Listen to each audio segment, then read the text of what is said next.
Hello hello hello hello hello hello hello. क्या हाल चाल भाई, क्या हाल चाल, क्या हाल चाल, क्या हाल चाल, कैसे हैं सभी? कैसे हो सभी, कैसे हो सभी, कैसे हो सभी? Radhe Radhe Radhe Radhe, good evening, good evening. So नमस्कार दोस्तों, स्वागत है आप सभी का एक बार फिर से इस देश के सबसे ज्यादा प्यार पाने वाले एजुकेशन प्लेटफॉर्म फिजिक्स वाला पर। मैं हूं पंकज बौरासी और कैसे हैं सभी?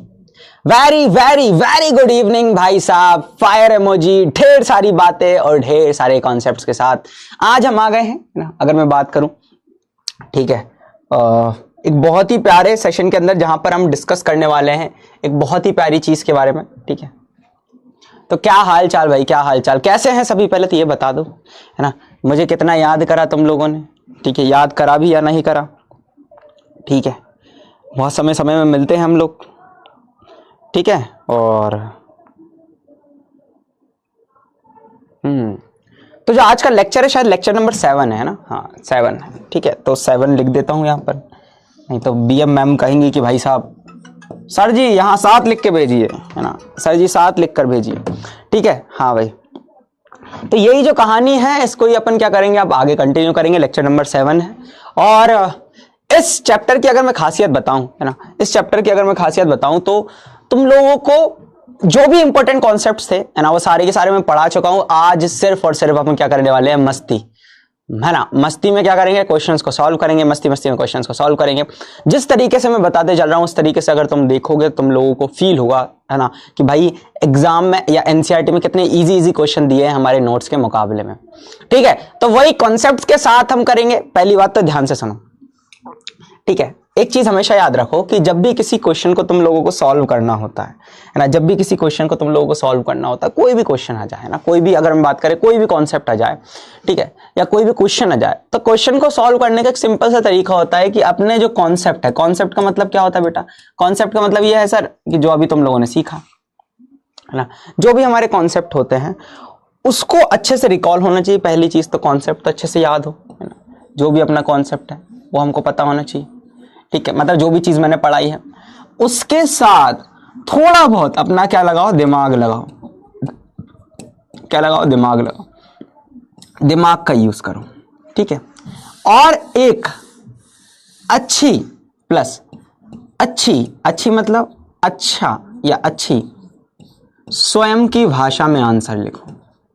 स्वयं की भाषा, ऐसा नहीं है वो वहां मिला था, वो वहां मिलो थो, है ना, हमने देख लो, हमने वहां पे लगा दो आंसर, पहला नंबर आंसर सही थो तो हमने लिखे आए, है ना, यही कहानी हो जाती है, ठीक है, यही सारी कहानी हो जाती है।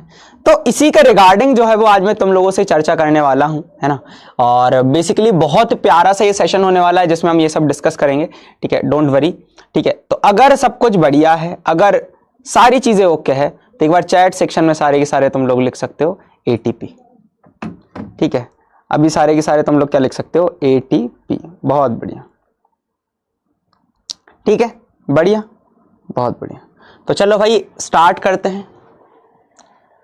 सर लाल परी का सॉन्ग, हो हमें नहीं आता, चलो। तो इसी के बेसिस पर अपन क्वेश्चंस को सॉल्व करेंगे। अब देखो ध्यान से, अगर मैं कोई रिकैप की बात कर लूं, पिछले सेशंस की बात कर लूं, ठीक है, हाँ पिछले सेशंस की बात कर लूं ना, एक कोई रिकैप की बात कर लें, तो हमने वो सारी चीजों को डिस्कस कर चुके हैं जो हमने पहली बात तो पढ़े हैं, है ना, पहले जो हमने पढ़े हैं वो सारी चीजें हमने बता चुका हूं, ठीक है, उसी को देखना। तो क्विक रिकैप में बेसिकली इस चैप्टर के अंदर था क्या, है ना, इस चैप्टर के अंदर हमारा था कि भाई पदार्थ का जो भौतिक वर्गीकरण था उससे रिलेटेड ये चीजें थी कि पदार्थ की अवस्थाओं में कैसे परिवर्तन हुआ करता था, है ना, मतलब हमने ज्यादातर अवस्था परिवर्तन से डील करी, ठीक है। तापमान इकाई में परिवर्तन के बारे में हमने थोड़ी सी चर्चा करी। एक बार तापमान इकाई में परिवर्तन की बात कर लेता हूं, ज्यादातर बच्चों को थोड़ा सा कंफ्यूजन हो रहा था, मैं तुम लोगों को यहाँ पर बता देता हूँ। एक बच्चा लिखता है, मतलब तुम्हें पता है, तुम में से एक बच्चे ने मेरे को मैसेज करता, हाँ जी सर जी, हाँ आप थोड़ा गलत बताए हैं। गलत कैसा बताएं? वो थोड़ा गलत बताए हैं, आपने थोड़ा गलत पढ़ाए हैं। अरे मतलब सर पे ही थोड़ा सा एक बच्चे ने लिखा था, फिर उसको मैंने बढ़िया कर देकर समझाया तो बोलता अरे सर सॉरी सर, बढ़िया है। जैसे कि फॉर एग्जांपल 37 डिग्री सेल्सियस ताप को, अब तापमान किस में दिया है, 37 डिग्री सेल्सियस में दिया है, ताप को फ़ारेनहाइट में, डिग्री फ़ारेनहाइट में, डिग्री फ़ारेनहाइट ऐसे लिख देता हूं, डिग्री फ़ारेनहाइट में, है ना, बताइए, मैं बताइए, ये दिया हुआ है। अब सिंपल सी चीज है ना, सिंपल सी चीज है, अगर मैं तुम लोगों को बात करूं, ठीक है, बहुत सिंपल सी चीज है, ठीक है, बहुत सिंपल सी चीज है। अब इसने पूछा है कि डिग्री फ़ारेनहाइट में बताइए, ध्यान से सुनो। तो मैंने फॉर्मूला क्या बताया था, फॉर्मूला है F-32 बटे 9 बराबर C/5, C/5। अब तुम लोगों को क्या करना है मालूम, तुम लोगों को ध्यान से सुनो, ध्यान से सुनो। तो मैं दिया कौन सा टेम्परेचर है ये बताओ, कौन सा दिया है सर? हमें डिग्री सेल्सियस देकर रखा है, क्या देकर रखा है, डिग्री सेल्सियस देकर रखा है। तो सिंपल सी कहानी है ना कि जब डिग्री सेल्सियस टेम्परेचर देकर रखा है तो डिग्री सेल्सियस वाली वैल्यू दे रख दो और हमें फ़ारेनहाइट निकालना क्या है, फ़ारेनहाइट। तो हमें सर फ़ारेनहाइट निकालना है F-32 बटा, अगर हम बात करें 9 है ना, is equal two degree Celsius की वैल्यू कितनी देकर रखी है, तुम लोग बताओ कितनी देकर रखी है सर? वो देकर रखी है 37, तो 37 इधर लिख दो, 37/5, 37/5। सिंपल सी कहानी। 9 को इधर ले जाओ, 9 को क्या कर दो, इधर ले जाओ, बहुत शानदार तरीके से। तो क्या हो जाएगा F-32 बराबर 37 गुणा 9/5, 37 गुणा 9/5, 37 गुणा 9/5, बहुत प्यारे तरीके से। अब 37 गुणा 9/5 को तुम क्या कर सकते हो, फिर लिख दो F-32 है ना। 37 गुणा 9 कितना होता है बताओ भाई, धम तो होता है 370, 370 में 37 घटा दो तो 37 नम्मा आ जाएगा, मतलब 9 का गुणा हो जाएगा ना, 37 नम्मा आ जाएगा। कितना होगा भाई ये बताओ? तो ये ऑलमोस्ट होगा सर, कितना होगा 333, कितना होगा 333, कितना होगा 333। कैसे आया? जब हमने क्या करा भैया 333 है ना बटे 5, कैसे का गुणा करा भैया, 37 में 9 का गुणा करा, 333 बटे 5, ठीक है, बहुत बढ़िया। अब इसको और समझ लेते हैं भैया। तो सर F-32 बराबर 333 बटे 5 कितना होता है, खुद सोचो, 66.6, कितना होता है 66.6। Very good. अब ये माइनस का जो है ना, इसको इस तरफ ले जाओ तो प्लस का हो जाएगा। तो F बराबर हो जाएगा जो 66.6 था, इसके अंदर हम 32 जोड़ देंगे, क्योंकि पक्षांतर करने पर क्या हो जाता है भैया, है ना, साइन वो हो जाता है। बहुत बढ़िया। तो भैया F बराबर हो जाएगा 98.6, 98.6। बहुत बढ़िया।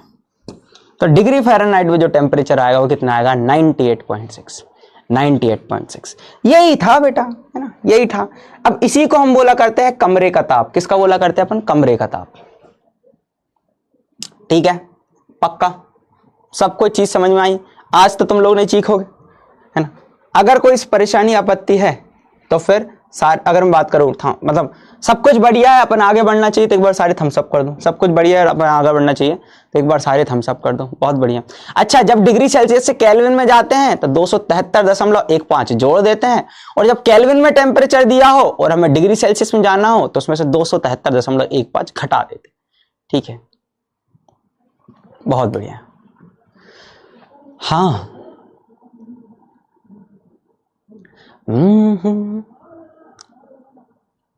फूल खिलते हैं, लोग मिलते हैं, लोग मिलते हैं, फूल खिलते हैं।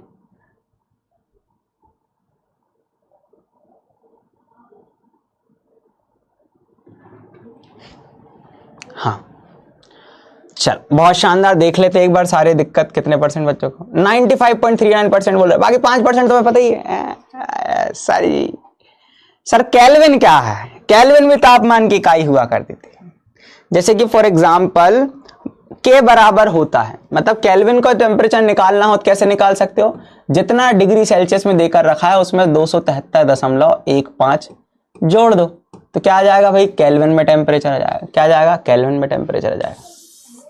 और अगर डिग्री सेल्सियस देकर रखा है और उससे, है ना, उसको अगर हम बात करें निकालना है तो क्या कर दो, केल्विन जितना टेम्परेचर देखा रखा है उसमें से 273.15 घटा दो, 273.15 घटा दो। यही चीज थी भाई, बहुत बढ़िया।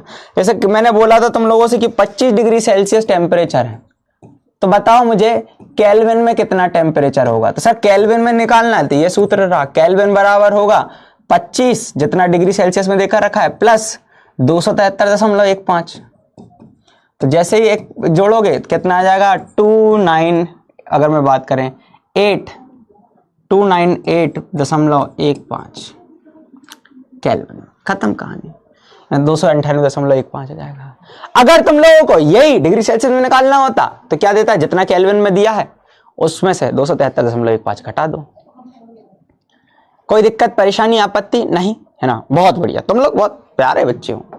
ज्यादातर है ना बुक्स में ऐसा दिया हुआ है कि सिर्फ 200 अगर हम बात करें 73 ही लिया करते हैं। हाँ यही बात है। तो आज के क्या टॉपिक है सर जी, आज क्या पढ़ाएंगे? आज हम पढ़ाएंगे अभ्यास प्रश्न, प्रैक्टिस क्वेश्चन, मतलब क्वेश्चंस की प्रैक्टिस करेंगे पूरी एनसीईआरटी के अंदर जितने चैप्टर के बीच में दिए हुए हैं, चैप्टर के बाद में दिए हुए हैं, जितने भी क्वेश्चन है वो सारे के सारे आज अपन सॉल्व करने वाले हैं।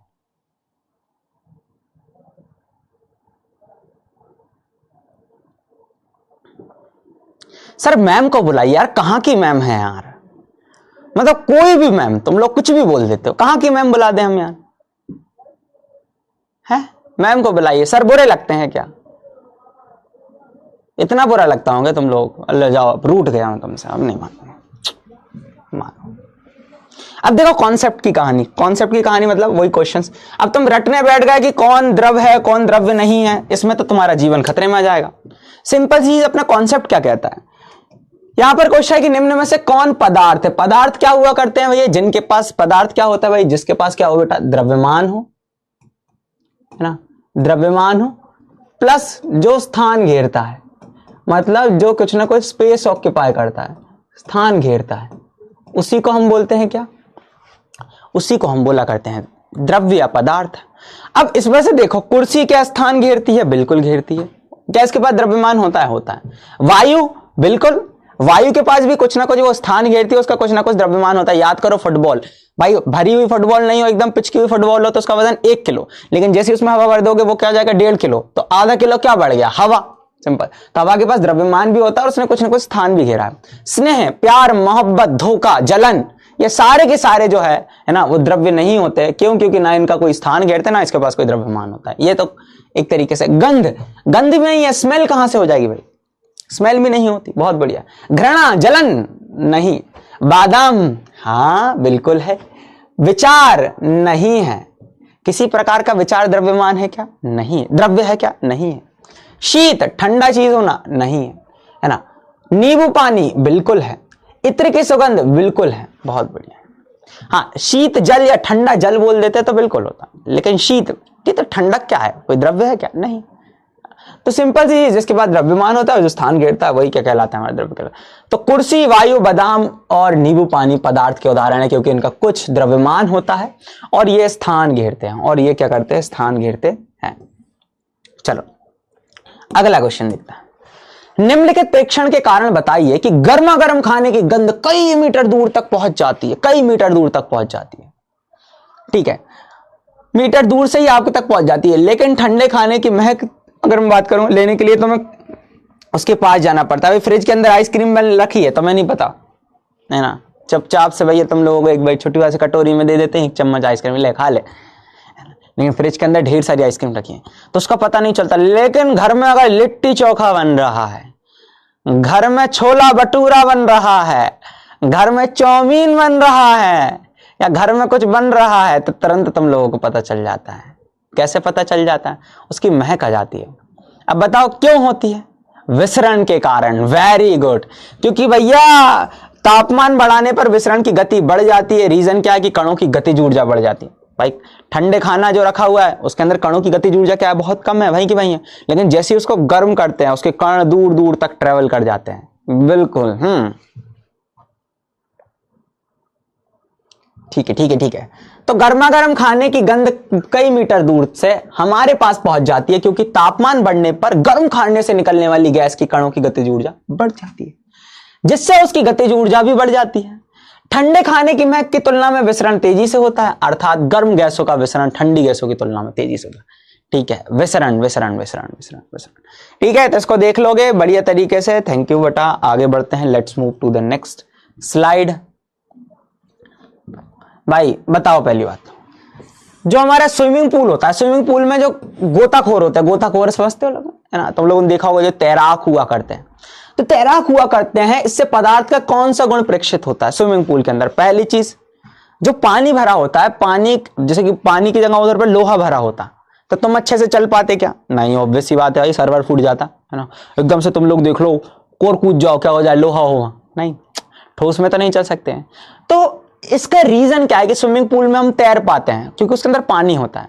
पानी के अंदर जो कणों का जो आकर्षण बल होता है, उनके मध्य जो आकर्षण बल होता है वो क्या होता है, मध्यम होता है, इतना ज्यादा होता नहीं। इसके कारण हम उसको काट पाते हैं, ठीक है। और वहां पर क्या हो सकता है, हम अच्छे से गति भी कर सकते हैं, क्योंकि उसके बीच में क्या होता है, स्थान भी होता है। तो स्विमिंग पूल में गोताखोर पानी काट पाता है, इससे पदार्थ के निम्न गुण प्रेक्षित होते हैं। कौन कौन से? पहली बात, कणों के बीच की अपेक्षाकृत दूरी अधिक होती है, जिसके कारण पर्याप्त रिक्त स्थान होता है, और जल के कणों के बीच जो आकर्षण बल होता है वो क्या होता है, कम होता है। क्या होता है, कम होता है ना। लोहा लेते तो चल ही नहीं पाते भैया, लोहा लेते तो चल ही नहीं पाते। अपन मतलब हम, है ना, अपन, ठीक है। पानी तरल होता है, ठीक है। सर चैट बंद कर दीजिए, करते हैं सृष्टि बंद, ठीक, बहुत बढ़िया। आगे देखते हैं, चलो बहुत हो गया। अब आगे बढ़ते हैं अगली स्लाइड की तरफ। तो पदार्थ के कणों की विशेषता बता दो भाई, सिंपल सी कहानी। कौन कौन सी विशेषताएं होती है? पहली चीज, पदार्थ के कणों के बीच में रिक्त स्थान होता है, पदार्थ के कण एक दूसरे को आकर्षित करते हैं, पदार्थ के कण के निरंतर क्या होते हैं, गतिशील होते हैं। ये सब के बारे में अपन ने बता कर लिया भाई। पदार्थ के 3 अभिलाक्षणिक गुण थे ना, पदार्थ के कण के 3 अभिलाक्षणिक गुणधर्म, उसी के बारे में यहां पर पूछा है ना। तो पदार्थ के कण के बीच में क्या होता है, रिक्त स्थान होता है, ये एक दूसरे को आकर्षित करते हैं, और ये इनके पदार्थ जो होते हैं वो निरंतर गतिशील होते हैं। अब इसको अपन ने कितना डीप में पढ़ा था, याद करो, गतिज ऊर्जा वगैरह डिस्कस करी थी अपन लोगों ने, है ना। अंतराण्विक स्थान, जो स्थान हुआ करता था पदार्थों के बीच में, उसको अपन अंतराण्विक स्थान कहा करते थे। जो उनके बीच में आकर्षण बल होता था उसको हम अंतराण्विक आकर्षण बल कहा करते थे। कितनी बारों में बात करें, मतलब कितना बोलूं मैं तुम लोगों से, है कितना कितना सोचोगे तुम लोग। ठीक है, आगे बढ़ते सर। चलो, किसी तत्व के प्रति इकाई आयतन के द्रव्यमान को घनत्व कहते हैं। घनत्व बराबर क्या होता है, द्रव्यमान बटे आयतन। बढ़ते हुए घनत्व के क्रम में व्यवस्थित कीजिए। चिमनी का धुआं, शहद, जल, चौक, रुई और लोहा, है ना। तो भाई घनत्व किसका ज्यादा होगा? देखो, इन सबको तुम हाथ में उठाकर देख लो, सबका एक फिक्स आयतन ले लो, सबका एक फिक्स आयतन ले लो। आयतन समझते हो तुम? फिक्स्ड एक आयतन ले लो। उस आयतन की अगर मैं बात करूं और फिर सबको उठा उठा कर देखोगे, जिसके अंदर ज्यादा द्रव्यमान होगा उसका घनत्व ज्यादा होगा। जैसे कि तुम लोग खुद देखो, सबसे हल्की क्या होगी? वायु होगी। वायु क्यों होगी सबसे हल्की? ये रीजन क्या है? क्योंकि इसके अंदर कोई सॉलिड पार्टिकल्स नहीं, लेकिन चिमनी के धुएं के अंदर काफी सारे ठोस कण हुआ करते। उससे ज्यादा घनत्व किसका होता है? रुई का होता है। रुई से ज्यादा किसका होता है? जल का होता है। अब जल से भी ज्यादा गाढ़ापन हमें शहद में देखने को मिलता है। तुम देख लो, आधा किलो जो शहद का डब्बा आता है वो इतना बड़ा होता है ना, इतना बड़ा शहद का डब्बा होता है आधा किलो का। और इतना ही पानी ले लो भाई, पानी थोड़ा हल्का देखने को मिलेगा। मतलब कम से कम आयतन के अंदर ज्यादा से ज्यादा जहां द्रव्यमान होगा उसका घनत्व उतना ज्यादा होगा। फिर चौक आ जाती है, फिर आ जाता है हमारा लोहा। चौक आ जाती है, फिर आ जाता है हमारा लोहा। बहुत बढ़िया। चलो, पदार्थ के किन विभिन्न अवस्थाओं के गुणों में होने वाले अंतर को सारणीबद्ध कीजिए। ठोस, द्रव, गैस के बारे में पूछा हुआ है, चलो देख लेते हैं। तो ठोस का आकार एवं आयतन निश्चित होता है। द्रव का अगर मैं बात करूं, ये सारणी को मैंने तुम लोगों को बनवाया हुआ है ना, तो वो सारणी को तुम लोग कर लोगे ना अच्छे से। बताओ, ये क्वेश्चन मैंने सारणी बनवाई हुई थी तुम लोगों को, तो वो सारी कर लोगे कि ठोस। पहले देख लेता हूं चैट्स को ऑन करके, ठीक है। अगर मैं बात करूं, ठोस, द्रव और गैस तीनों की मैंने सारणी बनवाई थी, कर लोगे? बताओ बताओ बताओ। ये क्वेश्चन भी करा था भैया कि दृढ़ता, संपीड़ितता, तरलता, बर्तन में गैस भरना, गतिज ऊर्जा, इन सब के बारे में बात कर लेते। कर लोगे? ठोस, द्रव, गैस में अंतर तीनों का बनवाया था, फिर से लिखना है क्या? नहीं लिखना है ना? बहुत बढ़िया, कर लेंगे। बहुत बढ़िया, थैंक यू सो मच बेटा, थैंक यू सो मच। चलो, सबसे पहले हम बात करते हैं इनके बारे में, टिप्पणी लिखनी है। दृढ़ता क्या होती है? मतलब हार्डनेस जिसको कहा जाता है। संपीड़ितता मतलब, है ना, इसके बारे में बात करेंगे।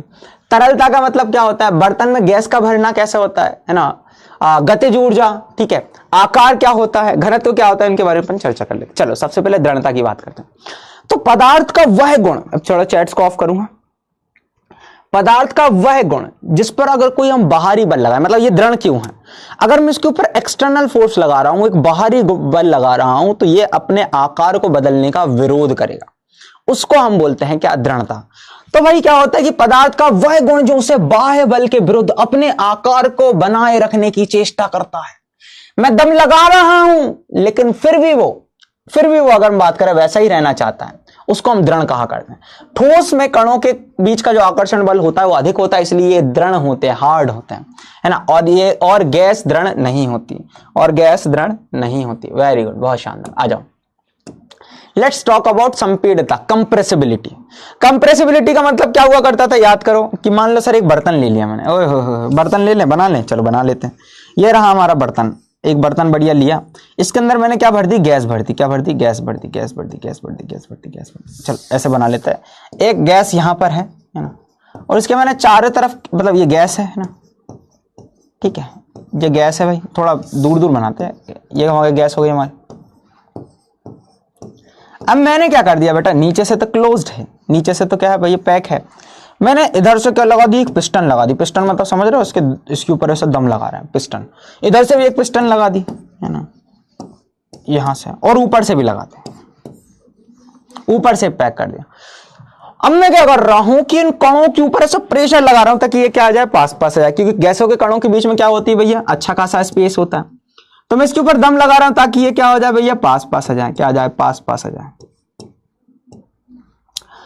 तो गैस के कणों को हम क्या करते हैं, पास पास लेकर आते हैं। क्या कर लेकर आते हैं, पास पास लेकर आते हैं, है ना, क्योंकि इनके बीच में रिक्त स्थान बहुत ज्यादा होता है, मतलब उसको हम कंप्रेस कर रहे हैं। दूसरी चीज है ना, कंप्रेस मतलब हमारा बोल सकते हो संपीड़ित कर रहे हैं। क्या कर रहे हैं, संपीड़ित कर रहे हैं। दूसरी चीज, इसका हम तापमान कम कर दिया करते हैं। तो तुम लोगों को पता है, तुम लोगों ने सीएनजी पढ़ा होगा। What is CNG? सीएनजी का फुल फॉर्म होता है, बात करूं, कंप्रेसिव। कंप्रेसिव मतलब क्या होता है बेटा, संपीड़ित। Compressive, natural. नेचुरल का मतलब क्या होगा भैया, प्राकृतिक, है ना। गैस मतलब गैस, ठीक है। तो संपीड़ित प्राकृतिक गैस, संपीड़ित प्राकृतिक, बहुत बढ़िया, प्राकृतिक गैस। तो जब हम किसी गैस के ऊपर बहुत ज्यादा प्रेशर लगाते हैं, ठीक है, और तो उसके कण जो होते हैं वो क्या हो जाते हैं, पास पास आने लगते हैं। और टेम्परेचर और कम कर दो तो वो और पास पास आ जाते हैं। एक समय तो ऐसा आता है कि वो लिक्विड में भी चेंज किए जा सकते हैं। तो बेसिकली पदार्थ के कणों के बीच में जो रिक्त स्थान होता है वह बाह्य दबाव के कारण कण समीप आ जाते हैं। और पदार्थ के इस गुण को हम क्या कहते हैं, संपीड़ितता कहते हैं, कंप्रेसिबिलिटी कहते हैं। द्रव तथा गैस संपीडनीय होते हैं, है ना। गैस में सबसे ज्यादा अगर मैं बात करूं संपीड़ितता हमें देखने को मिलती है। ठोस की संपीड़ितता नगण्य होती है ना, इसलिए इसका आकार एवं आयतन निश्चित होता है। इस गुण के कारण अत्यधिक आयतन वाली गैस को एक कम आयतन वाले सिलेंडर में संपीड़ित किया जाता है। देखो ढेर सारी गैस, सिलेंडर ही तुम घर पे लेकर आते हो, उसमें क्या होती है, कितनी सारी गैस होती है सर, खत्म ही नहीं होती है। क्यों? क्योंकि उसको बहुत ज्यादा प्रेशर लगाकर एक सिलेंडर के अंदर भर दिया गया है। यही चीज होती है, समझे हैं? पक्का? दिक्कत परेशानी आपत्ति नहीं है सर। तरलता, तरलता का मतलब होता है फ्लूइडिटी, बहने का गुण। तो पदार्थ के बहने की प्रवृत्ति को तरलता कहते हैं। द्रव तथा गैस बह सकती है ना, इसलिए इन्हें तरल पदार्थ कहते हैं। ठोस नहीं बह सकता, ठोस बिल्कुल नहीं बहते। गैसें सभी दिशाओं में बह सकती है। गैसों की तरलता द्रवों से अधिक होती है क्योंकि इनमें कणों के बीच जो अपेक्षाकृत दूरी होती है वो क्या होती है, अधिक होती है। अधिक आकर्षण बल क्या होता है, कम होता है। सबसे ज्यादा कौन बह सकता है, गैस बह सकता है, और गैस चारों दिशाओं में बह सकती है। पर हमारे द्रव की बात कर ले, द्रव सिर्फ एक दिशा बहता है ना, उच्च लेवल से निम्न लेवल की तरफ बहता है ना। नल का टोटी खोलोगे तुम लोग, है ना, तो वहां से पानी नीचे की तरफ बहेगा, है ना। गैस तो कहीं भी होगी, नीचे पड़ी ऊपर उड़ जा, ऊपर पड़ी नीचे आ जा, कोई भरोसा नहीं, है ना। वही चीज बर्तन में गैस का भरना कैसे भराती है भाई, तो भाई गैस जो होती है वो चारों दिशाओं में बहती है। तो किसी बर्तन में गैस को आसानी से भरा जा सकता है क्योंकि इसके कण सभी दिशाओं में तीव्र गति से चलते हैं तथा बर्तन में पूर्णतः फैल जाते हैं। ऐसा इसके कारणों की अत्यधिक गतिज ऊर्जा एवं नगण्य अंतरान्विक आकर्षण बल के कारण होता है। आकार क्या होता है भाई, है ना। ठोस पदार्थ में अधिकतम आंतरिक अंतरान्विक आकर्षण बल हमें देखने को मिलता है, होता है, इसलिए इनका आकार निश्चित होता है। जबकि द्रव तथा गैस, क्या लिखा है इधर, द्रव तथा गैस उस बर्तन का आकार ग्रहण कर लेते हैं जिनमें इन्हें रखा जाता है। आकार निश्चित नहीं होता है। तो आकार के बारे में यहां पर बताया गया है, ठीक है। एक शेप क्या हुआ करता है उसके बारे में चर्चा की गई है, ठीक है। गतिज ऊर्जा क्या होती है बेटा, है ना। तो पदार्थ के कणों की गति के कारण उसमें जो ऊर्जा उत्पन्न होती है ना, उसी को हम गतिज ऊर्जा कहते हैं। गैसों में सर्वाधिक गतिज ऊर्जा हमें देखने को मिलती है ना, क्योंकि यहां पर कण रैंडमली मूव कर रहे हैं, बहुत तेजी से घूम रहे हैं। और वही बात कर ले, ठोसों की सबसे कम होती है, सबसे न्यूनतम होती है। यही चीज बताई गई, सिर्फ थोड़ा बहुत कंपन करा करते हैं। घनत्व की बात कर लें तो किसी पदार्थ का प्रति इकाई आयतन के द्रव्यमान के बराबर होता है। मतलब अगर मैं बात करूं, मान लो मेरे पास जो घनत्व होता है ना, घनत्व का सूत्र क्या होता है पता है तुम लोग, तो घनत्व का जो सूत्र होता है सर, वो होता है द्रव्यमान बटे आयतन, द्रव्यमान बटे आयतन। तो भाई द्रव्यमान बटे आयतन को ही हम क्या बोला करते हैं, घनत्व बोला करते हैं। क्या बोलाते करते हैं, घनत्व बोला करते हैं। क्या बोला करते हैं, घनत्व बोला करते हैं। ध्यान दो इसमें, ये इसने आयतन क्या देकर रखा है, देखो इस आयतन क्या मैं बोल दूं, मान लो ये एक इसकी लंबाई ये रही है ना, लंबाई ये रह गई, चौड़ाई ये रही, मतलब चौड़ाई ये रही, ऊंचाई ये रही, इस तरीके से बोल सकते हैं लंबाई गुणा चौड़ाई गुणा ऊंचाई क्या होता है, हमारा आयतन होता है। इसके अंदर कितना द्रव्यमान है वो क्या कहलाता है, हमारा घनत्व कहलाता है। क्या कहलाता है, घनत्व कहलाता है। जैसे ये 1 लीटर की बोतल है, इस 1 लीटर की बोतल के अंदर, मतलब 1 लीटर की बोतल है हमारे पास, ठीक है, समझिए, ये उसका आयतन हो गया। अब इसके अंदर कितना द्रव्यमान है, कितना मास है, 1 kilo, 2 kilo, 3 kilo, 4 kilo, 5 kilo, 10 kilo, वो उसका घनत्व कहलाएगा। समझ गया। तो एक निश्चित आयतन में, प्रति इकाई आयतन में किसी पदार्थ का घनत्व प्रति इकाई आयतन के द्रव्यमान के बराबर होता है। बहुत बढ़िया, चल आगे बढ़ते हैं। चलो, कारण बताइए, गैस पूरी तरह उस बर्तन को भर देती है जिससे उसे रखते हैं, क्या रीजन है? कणों के बीच में आकर्षण बल बहुत कम होता है और उसके कण बहुत तेजी से गति करते हैं, तो वो चारों दिशाओं में फैल जाती है। सेम चीज सर जी, ये देख लो। तो गैस के कणों की गतिज ऊर्जा अत्यधिक होती है और इनके बीच जो आकर्षण बल होता है वो नगण्य होने के कारण ये सभी दिशाओं में तीव्र गति से विचरण कर सकती है। जिस बर्तन में रखी जाती है उसे पूरी तरह भर देती है। एक बात ध्यान से सुन लो, वही कंसेप्ट्स हैं, बस तुम लोगों को इसको 2-3 बार पढ़ना है, अपने आप सारी चीजें क्लियर हो जाएगी। ठीक है, बहुत बढ़िया, आगे बढ़ते हैं, है ना। अगला, गैस बर्तन की दीवारों पर दबाव कैसे डालती है? खुद सोचो, ये बर्तन है, अब इसके अंदर तुमने गैस भर दी, तो गैस के कणों की गतिज ऊर्जा क्या होती है? बहुत अधिक होती है ना। तो ये कण क्या करते हैं, इन दीवारों से जाकर टकराते रहते हैं। क्या करते रहते हैं? दीवारों से जाकर टकराते रहते हैं। अब जब ये जहां से जाकर टकराते हैं तो ये क्या करते हैं? बाहर जाने का प्रयास करते हैं। ये बहुत खतरनाक है। तो जब ये बार बार जाकर टकराते हैं तो उसकी दीवारों के ऊपर क्या लगने लगता है? एक दबाव आने लगता है। तो गैसीय अवस्था में कणों की गतिज ऊर्जा या जो गतिज ऊर्जा वो सबसे अधिक होती है और गति अनियमित होती है, मतलब एक फिक्स नहीं है, कहीं भी जाकर टकरा रहे हैं। और इस कारण से ये कण आपस में एवं बर्तन की दीवारों से टकराते हैं। बर्तन की दीवार पर गैस के कण द्वारा प्रति इकाई क्षेत्र पर लगने वाले बल के कारण गैस का क्या होने लगता है? दबाव बढ़ने लगता है ना। तो ये चीज जो है ना, इसको थोड़ा सा देखना था बढ़िया तरीके से। चलो, तो तुम लोगों को एक बार चैट्स को ऑन कर लेते हैं, फिर आगे बढ़ते हैं। लकड़ी की मेज ठोस कहलाती है, कारण बताइए। ठोस क्या होते हैं भाई? ठोस क्या होते हैं? डाउट देख लेते हैं अभी। ठोस क्या होते हैं भाई? लकड़ी की मेज ठोस क्यों है? बताओ भाई, लकड़ी की मेज जो है वह ठोस क्यों है?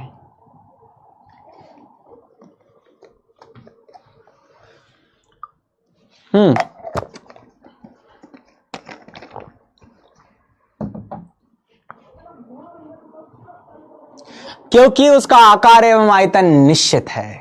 ठीक है, क्योंकि उसका आकार एवं आयतन निश्चित है। तो लकड़ी की मेज ठोस कहलाती है क्योंकि एक दृढ़ वस्तु है, हार्ड है। पहली चीज तो ठोसों का गुण हो गया हार्ड है भाई। फिर दूसरी चीज क्या है? इसका आकार एवं आयतन क्या है? निश्चित है। बहुत बढ़िया। इसकी सीमाएं जो है स्पष्ट है, फिक्स है, एक तरीके से देखने को मिलती है। इसके कण संपीड़ित नहीं होते, मतलब पूरे के पूरे तुम ठोस के गुण यहां पर देखने को मिल जाएंगे। हाँ, बहुत बढ़िया। हाँ, सिंपल सी चीज, बहुत शानदार, बहुत शानदार। चलो,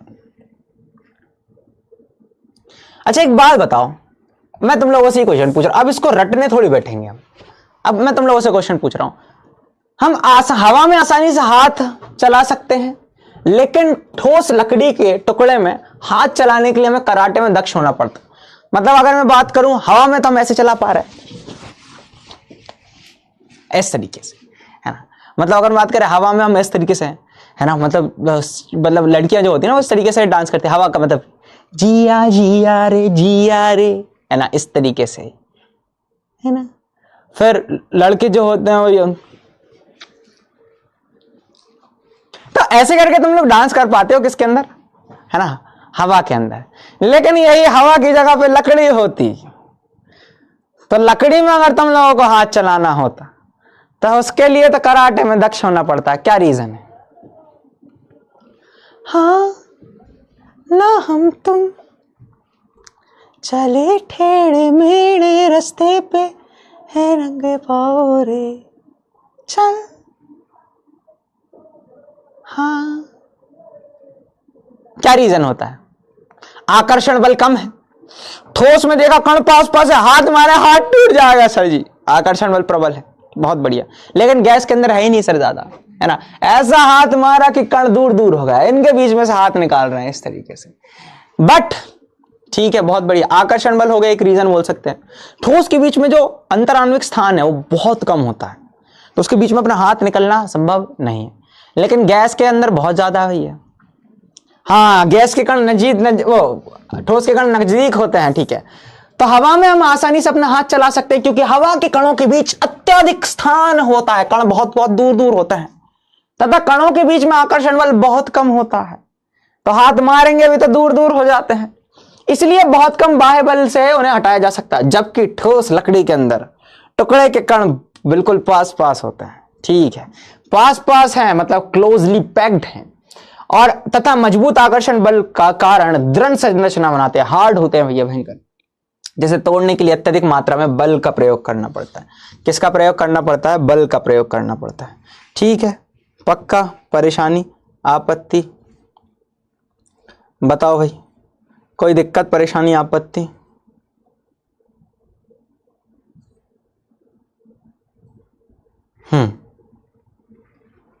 चल नेक्स्ट तरफ बढ़ते हैं। सामान्यतया बहुत बातें हो गई सर, पोल पोल पोल, ओके पोल कर देंगे, पोल चालू कर लेंगे, थोड़ी देर से देखेंगे अभी, ठीक। सामान्यतः ठोस पदार्थ की अपेक्षा द्रवों का घनत्व कम होता है, लेकिन आपने बर्फ के टुकड़ों को जल में तैरते हुए देखा होगा, पता लगाइए ऐसा क्यों?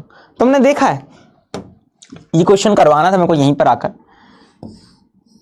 बर्फ तो ठोस है भाई, सामान्यतः हमें क्या देखने को मिलता है भाई, बर्फ जो है ना, अगर मैं बात करूं ठोस का जो घनत्व होता है वो बर्फ, अगर बात करें द्रव से ज्यादा होता है ना। ठोस का तो भाई जो जिसका घनत्व कम है वो डूब जाना चाहिए, सॉरी जिसका घनत्व ज्यादा है वो डूब जाना चाहिए, सिंपल सी चीज। जैसे एक तुम पानी के अंदर लोहे का टुकड़ा डालोगे, लोहा का टुकड़ा क्या हो जाएगा भाई? डूब जाएगा।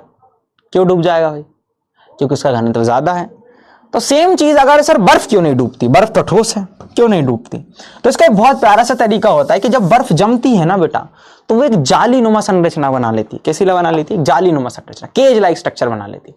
तो बर्फ पानी के जमने से बनती है, जिसकी संरचना में अत्यधिक रिक्त स्थान रह जाता है। जो बर्फ होती है ना, बर्फ कभी भी देखना तुम लोग, जब एक ट्रे के अंदर फैलाओगे, मतलब भरोगे ना पानी को, है ना, पानी को जब एक ट्रे जो बर्फ जमाने के लिए होती है ना, उसको तुम पानी को जब भरते हो, है ना, उस ट्रे के अंदर थोड़ी देर बाद देखोगे बर्फ ज्यादा मात्रा में बन जाती है।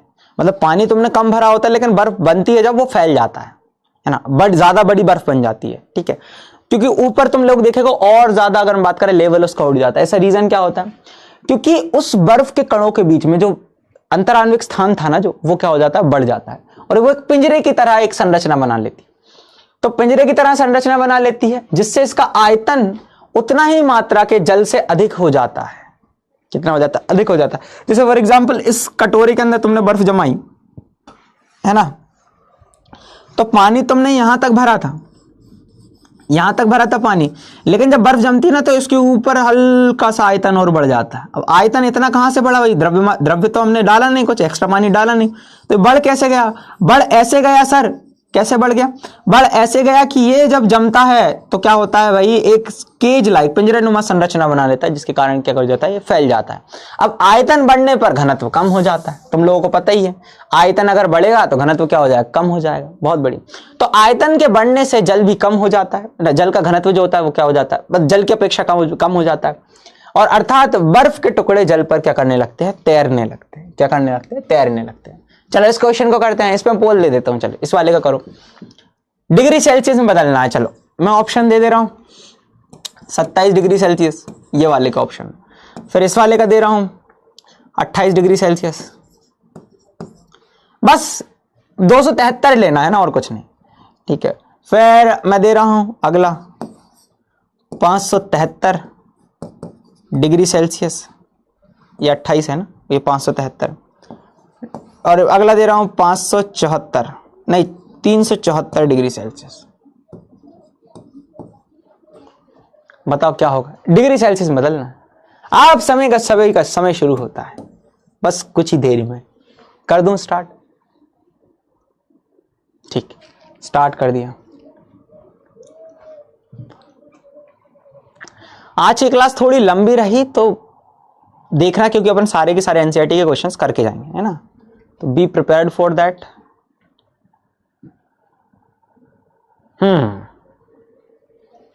बहुत बढ़िया।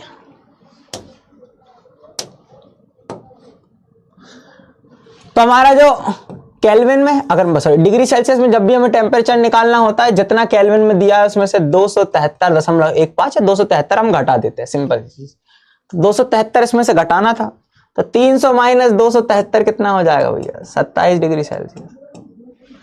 कितना हो जाएगा? 27 डिग्री सेल्सियस। ऑप्शन ए पर टिक लगाना था, खत्म। ऑप्शन ए पर टिक लगाया, ये रहा, और देख लेते कितने हो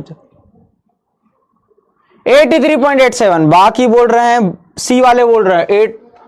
जोड़ना नहीं था, केल्विन से डिग्री सेल्सियस जाते हैं तो घटाते हैं, जोड़ते किस में हैं? जब डिग्री सेल्सियस से केल्विन में जाते हैं। चलो इस वाले में देख लो, इसमें से 273 घटा दोगे तो 273 घटाओगे कितना जाएगा बताओ? आ जाएगा सर 300 डिग्री सेल्सियस। खत्म। बहुत बढ़िया, आगे देखते हैं, आगे देखते हैं। चलो बताओ भाई, इस वाले क्वेश्चन को बताओ भाई, निम्नलिखित तापमान पर जल की भौतिक अवस्था क्या होगी? अब थोड़ा सा समझने का क्वेश्चन देखो ना, जो 100 डिग्री सेल्सियस होता है ना, 100 डिग्री सेल्सियस जो होता है वो जल का क्वथनांक होता है। और तुम लोगों को पता है कि क्वथनांक हो चाहे गलनांक हो, उस समय पर दो अवस्थाएं किसमें होती है भैया? इक्विलिब्रियम पे होती है, साम्य पर होती है। मतलब 100 डिग्री सेल्सियस पर जो जल हो रहा होगा वो इसी टेम्परेचर पर किस में बदल रहा होगा भैया? जलवाष्प में बदल रहा होगा, मतलब भाप बन रहा होगा। और यही जलवाष्प ठंडी होकर क्या बना रही होगी? जल बना रही होगी। मतलब ये ठोस से किस में चेंज हो रहा होगा भैया? गैस में। और गैस इसी टेम्परेचर पर चेंज हो रही होगी किस में? अगर सॉरी द्रव से किस में चेंज हो रहा होगा भाई? गैस में। और यही गैस ठंडी होकर वापस किस में बदल रही होगी? द्रव में। किस में बदल रही होगी? द्रव में। ये चीज तो पता है तुम लोग, ये क्वथनांक होता है। क्योंकि सेम चीज 0 डिग्री सेल्सियस पर क्या होता है? पानी और बर्फ किस में होते हैं? साम्य पर होते हैं, इक्विलिब्रियम पर होते हैं। क्योंकि उसी टेम्परेचर पर जो पानी है वो बन रहा होगा बर्फ में, और बर्फ है उसी टेम्परेचर पर पिघल रही होगी, पिघल कर बन रही होगी पानी में। हाँ, उससे जैसे नेगेटिव में जाओगे बर्फ बनेगी, जैसे ऊपर जाओगे पानी बनेगा, सिंपल सी। वैसे ही अगर 100 से तुम ऊपर चलेगा, मतलब 250 डिग्री सेल्सियस पर, तो पानी भाई पानी रहेगा ही नहीं, वो क्या बन जाएगा? जलवाष्प बन जाएगा। क्या बन जाएगा? जलवाष्प बन जाएगा। तो इस पे तो सिंपल सी चीज है, जलवाष्प ही होगी भैया, वाटर वेपर ही होगी। 250 डिग्री सेल्सियस पर क्या होगी? वाटर वेपर ही होगी, जलवाष्प ही होगी। ठीक है, बहुत बढ़िया, है ना। ये चीज थोड़ा सा ध्यान रखना था। चलो देख लेते हैं। हमें ज्ञात है कि जल का क्वथनांक 100 डिग्री सेल्सियस होता है, तथा 250 डिग्री सेल्सियस जो कि क्वथनांक से काफी अधिक उच्च ताप है, तो अतः इस ताप पर जल गैसीय अवस्था मतलब भाप के रूप में बदल जाएगा। 100 डिग्री सेल्सियस पर द्रवीय तथा गैसीय अवस्था दोनों, क्योंकि 100 डिग्री सेल्सियस पर जल उबलकर भाप में बदलने लगता है और वही गैस ठंडी होकर वापस जल में बदल रही होती है। तो ये चीज थोड़ा सा ध्यान रखना। ठीक है, बहुत बढ़िया, आगे देख लेते हैं। किसी पदार्थ की अवस्था परिवर्तन के दौरान तापमान स्थिर क्यों हो जाता है? भाई बताओ, किस स्थिर क्यों रहता है? वो अतिरिक्त ऊष्मा जाती कहां है? उस ऊष्मा को क्या कहते थे? बताना जरा। मैं भी देख लूं तुम लोग क्या पढ़ रहे हो कि नहीं घर पे जाकर। हैं, घर पे जाकर पढ़ रहे हो कि नहीं? बताओ बताओ बताओ बताओ, घर पर पढ़ रहे हो कि नहीं? क्या कहते हैं इस ऊष्मा को? मतलब एक समय तक मान लो मेरे पास ठंडा जल था, है ना, मतलब ये पानी था। इस पानी को मैंने क्या करा? गर्म करना स्टार्ट करा, गर्म करा 50, 60, 70, 80, 90, 100 डिग्री सेल्सियस पर जाकर इसका टेम्परेचर बढ़ना कम हो जा, मतलब बढ़ता ही नहीं है, 100 डिग्री सेल्सियस ही रहता है। अतिरिक्त पानी कहां गया? ओहो, अतिरिक्त जो ऊष्मा में इसको दे रहा था वो कहां गई? वो कहां पर यूज होगी? बताना जरा, वो कहां पर यूज होगी अतिरिक्त ऊष्मा?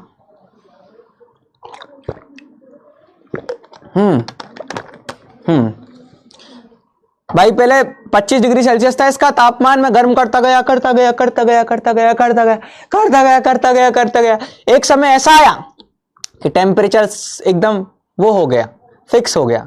तो जो मैं अतिरिक्त ऊष्मा दे रहा था वो कहां, मतलब वो तो तुमने बोल दिया गुप्त ऊष्मा, पर वो ऊष्मा किस में यूज हो रही थी, कहां यूज होती है? अवस्था परिवर्तन में। वेरी गुड, किसमें? वाष्प बनाने में, अवस्था परिवर्तन। सो किसी पदार्थ की अवस्था परिवर्तन के दौरान ताप इसलिए स्थिर होता है क्योंकि दी जाने वाली कणों ऊष्मा उसके कणों के बीच आकर्षण बल को तोड़ने लगती है और प्रयुक्त हो जाती है। अतः इस प्रकार अवस्था परिवर्तन के दौरान दी गई ऊष्मा को गुप्त ऊष्मा या गलन की गुप्त ऊष्मा या फिर वाष्पीकरण की गुप्त ऊष्मा के रूप में जाना जाता है। वेरी गुड, यही कॉन्सेप्ट है जो तुम लोग लिख रहे हो। अपनी भाषा में भी लिखोगे, कोई दिक्कत की बात नहीं। भाई वायुमंडलीय गैस को द्रव में परिवर्तित करने के लिए क्या किया जाना चाहिए? कौन कौन सी दो चीजें करें बताओ? दो चीजें तुम लोगों को बताई हुई है। अगर मैं किसी गैस को, मेरे को द्रव बनाना है, मैं कैसे बना सकता हूं बताओ? किसी गैस को द्रव बनाना है, कैसे बना सकता हूं? किसी गैस को द्रव बनाना है, कैसे बना सकता हूं बताओ? बहुत बढ़िया, क्या कर दो सर? टेम्परेचर कम कर दो, प्रेशर ज्यादा कर दो, है ना। हाई अगर मैं बात करूं, प्रेशर रख दो, लो टेम्परेचर रख दो। तो दाब को बढ़ाकर तथा तापमान को घटाकर वायुमंडलीय गैस को द्रव में परिवर्तित किया जाता है। विधि क्या होती है? एक सिलेंडर में वायुमंडलीय गैस ले लो, भरकर उसमें लगे पिस्टन से संपीड़ित करने तथा तापमान को कम करने पर गैस के कण समीप आ जाते हैं तथा द्रव में बदल जाते हैं। बहुत बढ़िया, बहुत बढ़िया। संपीड़ित करके, संपीड़ित करके, है ना, बहुत शानदार। ताप घटाकर और दाब बढ़ाकर, बहुत शानदार। वेरी गुड यार, तुम लोगों ने सब पढ़ा हुआ है ना। वेरी गुड, तुम लोगों ने सब पढ़ा हुआ है। चल ठीक है, तो ये कुछ चीजें हैं जिसको तुम लोग थोड़ा सा, मतलब कुछ क्वेश्चंस ऐसे हैं ना, जैसे एक ये है कि भाई गर्म शुष्क दिनों में कूलर अधिक ठंडा क्यों करता है? तुम्हें बता देते हैं, सिंपल सी चीज। तो गर्म शुष्क दिनों में, मतलब ये सब आपने वाष्पन या एवापोरेशन का कारण है। चलो मैं इसको थोड़ा चैट्स को ऑफ करूंगा, फिर देखेंगे। तो गर्म शुष्क दिनों में वायु में नमी, आर्द्रता कम रहती है और तापमान अधिक होता है, जिसके कारण वाष्पीकरण की दर क्या हो जाती है? बढ़ जाती है। क्या हो जाती है? बढ़ जाती है। अब ऐसे केस में हम क्या करते हैं? क्योंकि तापमान बढ़ने तथा आर्द्रता घटने पर वाष्पीकरण की दर में वृद्धि हो जाती है, तथा हम जानते हैं कि वाष्पीकरण या वाष्पन के कारण क्या होता है? हमें शीतलता मिलती है, उत्पन्न होती है। अतः कूलर के अंदर ठंडी हवा कमरे के अंदर फैलने लगती है ना। तो वाष्पन के कारण हुआ करता है, वाष्पीकरण नहीं, वाष्पन है भाई। वाष्पन मतलब इवेपोरेशन ना, वाष्पन मतलब इवेपोरेशन। वाष्पीकरण की जगह वाष्पन डाल लेना, वाष्पन, है ना। क्या डालोगे भाई? वाष्पन, वाष्पन। वाष्पन के कारण क्या होती है भाई? ठंडक महसूस होती है। वाष्पन के कारण क्या होती है? हमें ठंडक महसूस होती है, वाष्पन। ठीक है, बहुत बढ़िया, ठीक है, बहुत शानदार। आगे एक क्वेश्चन की तरफ और बढ़ते हैं। गर्मियों में घड़े का जल ठंडा क्यों रहता है? वही छोटे छोटे छिद्र से पानी रिसता रहता है और जो रिसा हुआ पानी होता है वो घड़े के अंदर की जो ऊष्मा है उसको सोख कर लेकर खुद वाष्प में परिवर्तित हो जाता है। ये भी दिखा देते हैं। तो घड़े में बहुत अधिक संख्या में छिद्र होते हैं जिनसे पानी बाहर रिसता रहता है तथा वाष्पन हो जाता है। इसका क्या हो जाता है? इसका वाष्पन हो जाता है। क्या हो जाता है? वाष्पन, इवेपोरेशन हो जाता है। इसी तरह मटके के ऊपर पानी बाहर आता रहता है और वाष्पन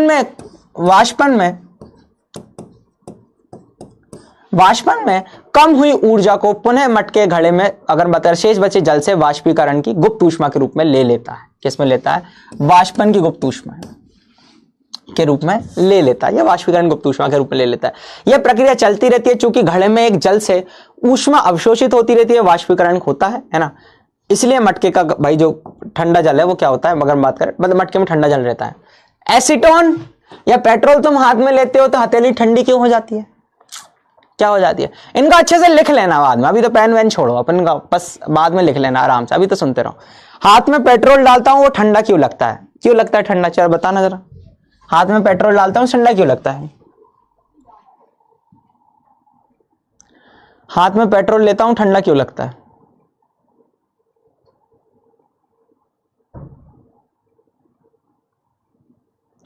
क्यों? क्योंकि सर जैसे हम पेट्रोल डालते हैं वो अच्छा खासा वाष्पशील द्रव होता है।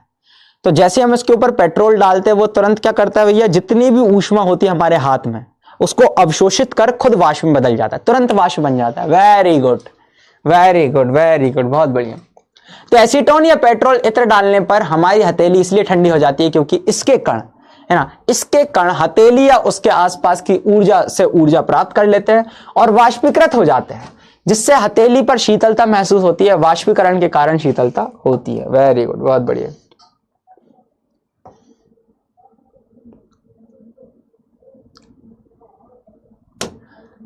कप की अपेक्षा हम गर्म दूध या चाय जल्दी क्यों पी, मतलब प्लेट में चाय क्यों पी लेते हैं? क्योंकि तुम लोगों को पता ही है, कप के अंदर, नॉर्मल कप के अंदर रखी हुई है चाय तो गर्म लगेगी, लेकिन जैसे तुम प्लेट में डालते हो उसका क्या हो जाता है, सरफेस एरिया बढ़ जाता है, पृष्ठ क्षेत्र बढ़ जाता है, और पृष्ठ क्षेत्र बढ़ने के कारण वाष्पन की दर बढ़ जाती है, और वाष्पन के कारण ही क्या होती है, कूलिंग होती है। ऐसा इसलिए होता है क्योंकि प्लेट की सतह का क्षेत्रफल कप की सतह के क्षेत्रफल से क्या होता है, अधिक होता है। जितना अधिक क्षेत्रफल होगा वाष्पीकरण उतना जल्दी होगा, वाष्पन उतनी जल्दी होगा। वाष्पन लिख लो, वाष्पीकरण भी लिख सकते हैं, ऐसा कुछ नहीं है, लेकिन वाष्पन लिखो, जिससे दूध या चाय जल्दी ठंडी हो जाती है। इस तरह हम प्लेट या दूध से, मतलब प्लेट से हम आसानी से चाय पी सकते हैं, है ना। बहुत बढ़िया भाई। गर्मियों में हमें किस तरह के कपड़े पहनना चाहिए बताओ? बस एक सेकेंड, एक बताओ। हाँ करेंगे बेटा, गर्मियों में हम किस तरीके के कपड़े पहनना चाहिए बताओ?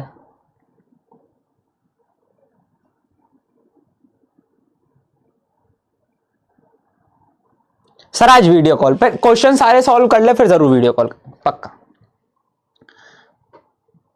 सूती, वेरी यार, वाह यार बेटा वाह। तो गर्मियों के दिनों में हमें सूती वस्त्र पहनना चाहिए। क्यों?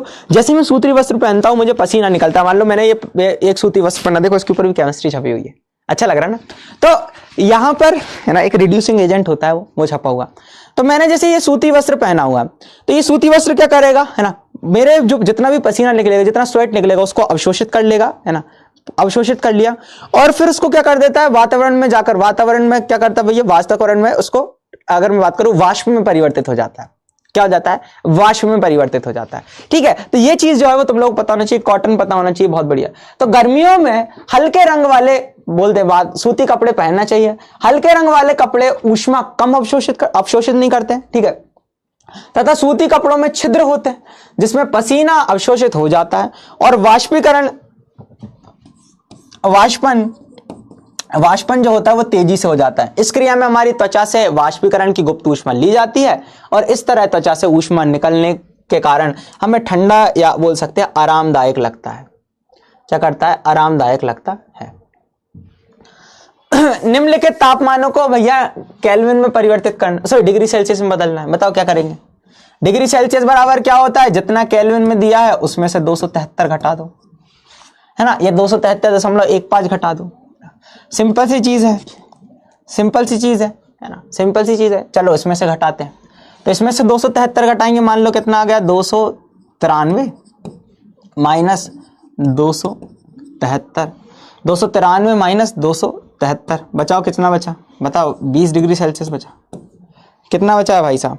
20 डिग्री सेल्सियस बचा है। ठीक है, बहुत बढ़िया। इसमें से घटा देते हैं, तो 470 माइनस 273 बराबर हो जाएगा हमारा डिग्री सेल्सियस। कितना आ जाएगा बताओ आंसर? इस वाले का कितना आएगा? हाँ 19.85 भी बोल सकते थे तुम लोग, या फिर 20 भी बोल सकते।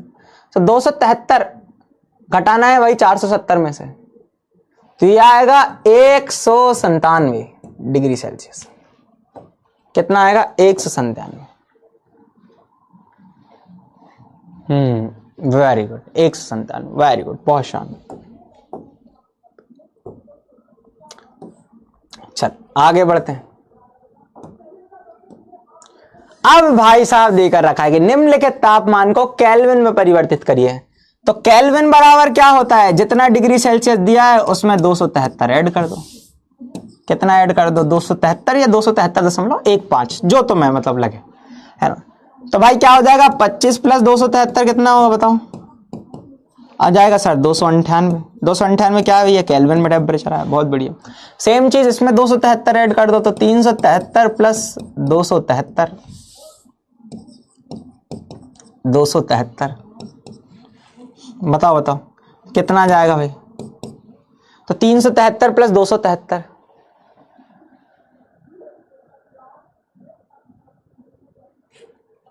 बताओ बताओ बताओ।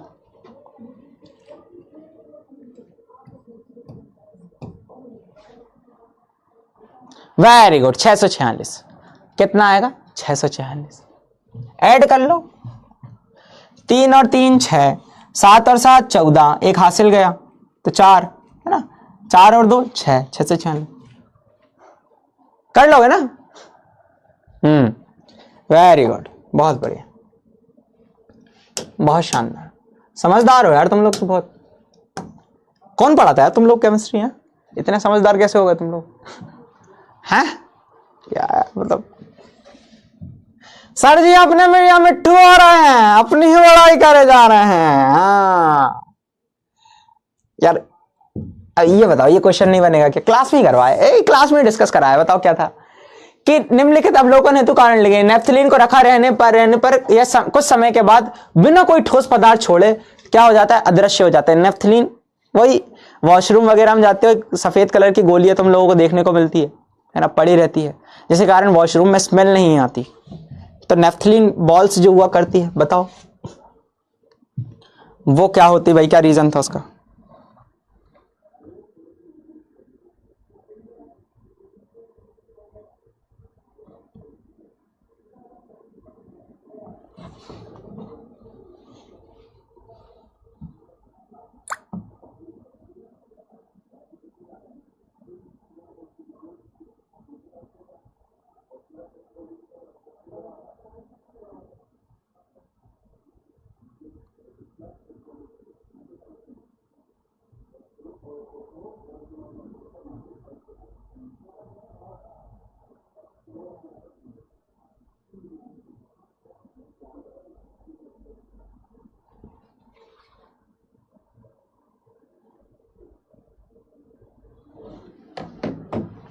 अरे भाई साहब यार, मतलब एक ही दिले कितनी बार जीतोगे? हैं, एक ही दिले कितनी बार जीतोगे? मतलब यार, तुम्हारे स्कूल में इतना टफ चीजें नहीं है कि जितना अपन पढ़ रहे हैं। हाँ, ये याद रखा करो। और तुम लोग ये कर रहे हो ना, हेड्स ऑफ टू यू। तुम लोगों से ये बन रहा ना, स्कूल का पेपर उठा के देख लेना, तुम लोगों से कौन सा क्वेश्चन नहीं बनेगा, मेरे से आकर बोल जाना, कमेंट में लिख जाना।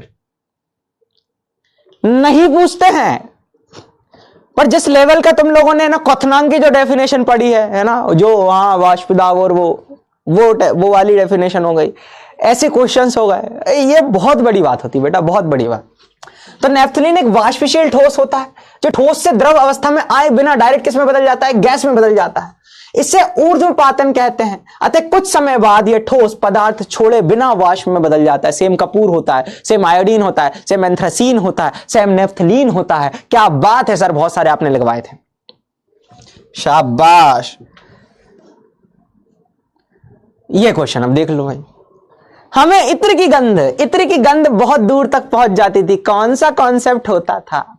कौन सा कॉन्सेप्ट होता था? बढ़िया, हाँ मतलब हाँ जी सर, हमने भी वो ऐड देखे हैं। हाँ, उसमें क्या होता है, मतलब एक ठो बिना टी शर्ट का पहना हुआ एक लड़का आता है, बढ़िया सा सेंट लगाता है ना, और 2-4 कन्याएं उसके पास आ जाती है। हमने भी वो देखी है ऐड। हाँ, तो 2-4 कन्याओं तक वो स्मेल कहाँ से पहुंचती थी? बताओ ना, कौन सा? विसरण, अनुष्का।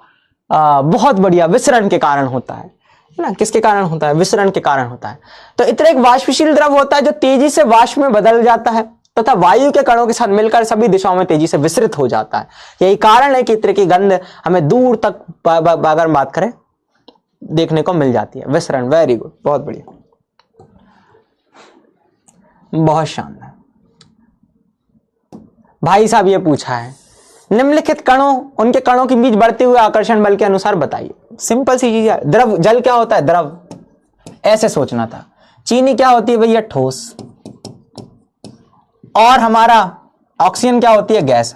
अब उसने बोला है बढ़ते हुए आकर्षण बल के तरफ बढ़ना। सबसे कम किस में होगा? गैस में, मतलब ऑक्सीजन में होगा।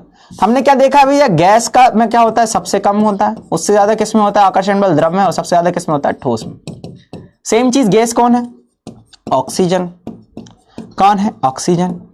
फिर उससे ज्यादा किसमें है भैया? ऑक्सीजन के बाद क्या हो जाएगा? जल आ जाएगा। ठीक है, जल से ज्यादा कौन आ जाएगा भैया? जल से ज्यादा चीनी आ जाएगी, शक्कर आ जाएगी, खत्म। चीनी आ जाएगी, खत्म। बहुत बढ़िया, बहुत बढ़िया, बहुत शानदार। तो सबसे कम ऑक्सीजन, फिर जल, फिर चीनी।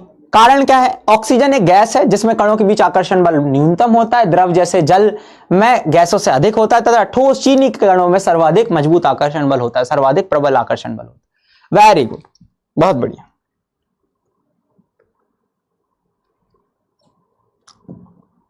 चलो अब इसको थोड़ा सा समझेंगे, वही कहानी। देखो एक चीज याद रखो, 25 डिग्री सेल्सियस एक सिंपल, अगर मैं बात करूं रूम टेम्परेचर बोला करते, कमरे का ताप बोला करते। तो निम्नलिखित तापमान पर जल की भौतिक अवस्था बतानी। तो 25 डिग्री सेल्सियस पर जल क्या होता है भैया? जल ही होता है, मतलब द्रव ही होता है ना, द्रव ही होता है, इसमें कोई दिक्कत नहीं। लेकिन 0 डिग्री सेल्सियस पर क्या होता है? तो 0 डिग्री सेल्सियस ही बर्फ का क्या होता है भाई? गलनांक होता है, और जल का हिमांक होता है। मतलब इसी टेम्परेचर पर बेटा जो जल है, जल जो होता है वो किस में बदलता है? अगर हम बात करें बर्फ में बदलता है। और इसी टेम्परेचर पर जो बर्फ है वो पिघलकर किस में बदलती है? अगर बात करें जल में बदलती है। ये सब किस पे होता है? 0 डिग्री सेल्सियस। किस पर होता है? 0 डिग्री सेल्सियस पर। तो अगर तुम लोगों से पूछ ले यहां पर भाई जल की अवस्था क्या होगी, तो जल इस पर द्रव भी होगा और जल इस पर क्या होगा? ठोस भी होगा। क्यों? क्योंकि यही जल का क्या होता है? हिमांक होता है, और यही क्या होता है? बेसिकली हमारा गलनांक होता है ना। तो याद रखना, सेम चीज 100 डिग्री सेल्सियस क्या होता है? क्वथनांक होता है। क्या होता है? क्वथनांक होता है। इसी टेम्परेचर पर जो जल है वो किस में बदलता है? जलवाष्प में, मतलब गैस में, है ना। जल है वो क्या है? द्रव है, और जलवाष्प क्या हो गई? गैस हो गई। और इसी टेम्परेचर पर गैस ठंडा होकर किस में बदलती है? जल में बदलती है ना। किस में बदलती है? जल में बदलती है। तो इस टेम्परेचर पर भी जल द्रव अवस्था और गैस अवस्था दोनों में रहेगा, है ना। यही चीज मैंने डेफिनेशन में भी बताई थी। तो इसको बढ़िया तरीके से लिखना। कैसे लिखोगे? कि 25 डिग्री सेल्सियस पर जल द्रव अवस्था में होता है, ये बात तो सही है, लेकिन 0 डिग्री सेल्सियस पर जल ठोस अवस्था तथा द्रवीय अवस्था दोनों में हो सकता है, क्योंकि जल का हिमांक तथा गलनांक दोनों 0 डिग्री सेल्सियस है। दोनों 0 डिग्री सेल्सियस है। ठीक है, समझ गए? बहुत बढ़िया। 100 डिग्री सेल्सियस पर द्रवीय अवस्था में उबलना या गैसीय अवस्था में वाष्पन दोनों संभव होता है, क्योंकि 100 डिग्री सेल्सियस पर जल का क्वथनांक है 100 डिग्री सेल्सियस और जल वाष्प में परिवर्तित होता है। यह चीज भी ध्यान रखना, और वही वाष्प जल में भी परिवर्तित हो सकती है। तो दोनों स्टेट यहां पर देखने को मिल जाती है। ठीक है, बहुत बढ़िया। अगले की बात करते हैं।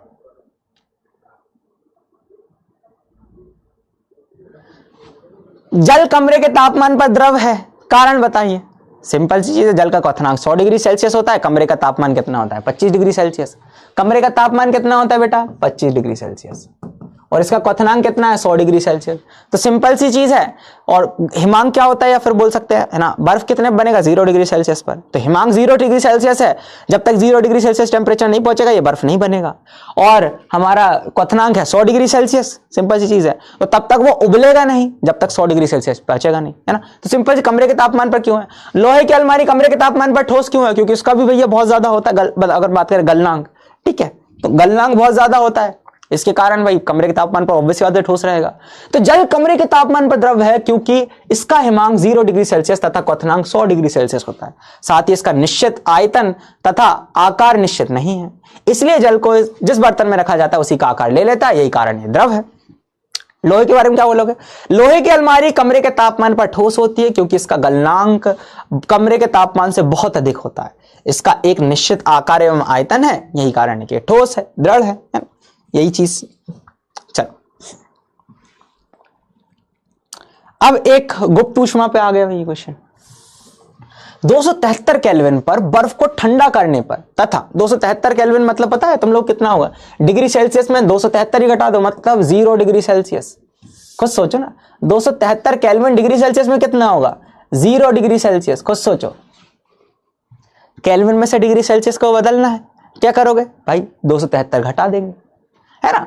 तो इस तापमान पर ठंडा करने पर शीतलता का अधिक प्रभाव क्यों होता है? बर्फ ज्यादा ठंडी क्यों होती है हमारी? बताओ बताओ बताओ। क्योंकि बर्फ के अंदर सर होती है गुप्त ऊष्मा। कौन सी होती है? गुप्त ऊष्मा, जिसको गलन की गुप्त ऊष्मा कहते हैं। सो 273 केल्विन या फिर 0 डिग्री सेल्सियस पर बर्फ किसी पदार्थ के माध्यम से गुप्त ऊष्मा लेती है, जो पहले इसकी अवस्था में परिवर्तन में लगता है फिर इसके तापमान में वृद्धि करता है।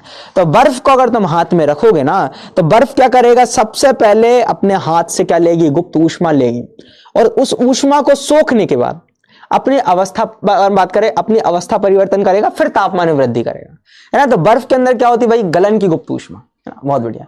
परंतु इसी तापमान पर जल के ताप में वृद्धि के लिए ऊष्मा प्राप्त करता है। जल को तुम 0 डिग्री सेल्सियस पर जल को रखोगे तो वो सिंपल सी चीज क्या करेगा भैया, है ना, वो अपने तापमान बढ़ाएगा। भाई 0 डिग्री सेल्सियस था, 1 2 3 4 5 आएगा। लेकिन बर्फ क्या करती है, वो तापमान नहीं बढ़ाती, वो अपने आप को पिघलाती है ना, उसको अपन बोलते गुप्त ऊष्मा। बर्फ के गलन या संगलन की गुप्त ऊष्मा 3.34 इंटू 10⁵ जूल है, अर्थात लगभग प्रति इकाई किलोग्राम बर्फ को पिघलने के लिए 3.34 इंटू 10⁵5 जूल ऊष्मा की आवश्यकता पड़ती है ना। इसके लिए इसीलिए बर्फ अधिक शीतलता प्रदान करती है, क्योंकि जल किसी प्रकार की गुप्त ऊष्मा नहीं लेता है, नहीं लेता है। ठीक है, ये चीज है जिसके बारे में अपन ने डिस्कस करा बढ़िया तरीके से, है ना। कोई परेशानी आपत्ति तुम लोग बोल सकते हो, है ना, तुम बोल सकते हो, ठीक है।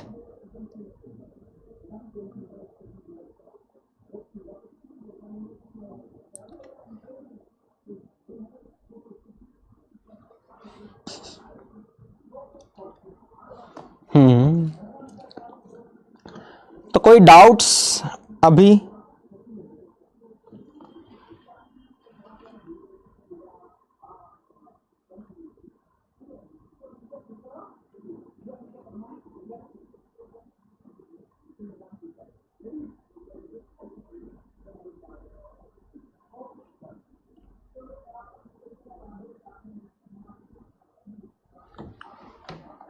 ठीक है, बढ़िया। ये 80 किलो कैलोरी प्रति किग्रा थी यार, है ना। इसको थोड़ा सा अपन चेंज करेंगे, गलन गुप्त ऊष्मा, क्योंकि ये वाली यूनिट में मैंने नहीं करवाया, तो अपन इसको ऐसा लिख सकते हैं, प्रति इकाई किलोग्राम बर्फ को बदलने के लिए 80 किलो कैलोरी, क्या लिखोगे, 80, है ना, 80 किलो कैलोरी, है ना, 80 किलो कैलोरी ऊष्मा की आवश्यकता पड़ती है ना। तो ये भी सेम चीज लिख सकते हो, है ना। बर्फ के गलन या संगलन की गुप्त ऊष्मा कितनी होती है भाई, अगर मैं बात करूं, है ना, 80 किलो कैलोरी प्रति किग्रा होती है ना, प्रति किग्रा होती है। तो यही लिखना, ठीक है, क्योंकि मैंने पहले भी वही लिखा रहा था, किलो कैलोरी में ही लिखो, बहुत बढ़िया है। उबलते हुए जल या भाप से जलने की तीव्रता अधिक महसूस होती है, बताओ कौन सी गुप्त ऊष्मा होगी इसके अंदर?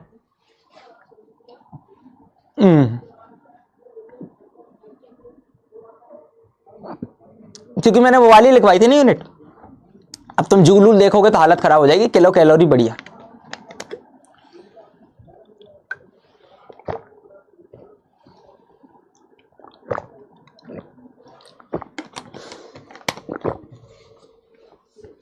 हाँ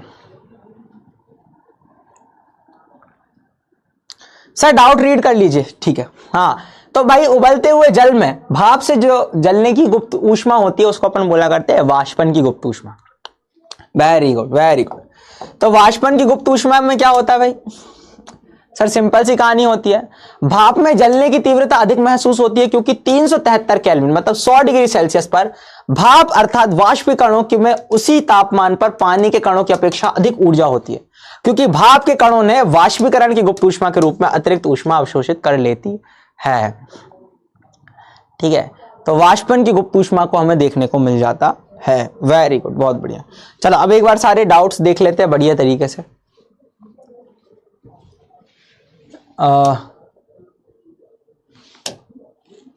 यार इसको ऐसे ही करना पड़ेगा क्या?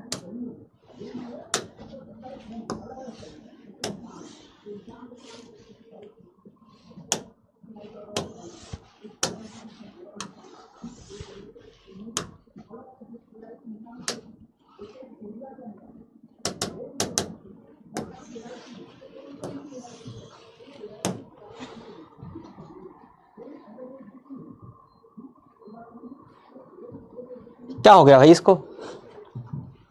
अच्छा ऐसे करने पे हो जाता है नहीं?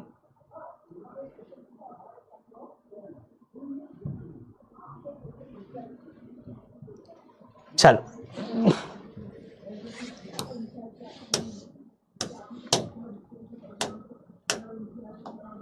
हाँ यहां दिख गया।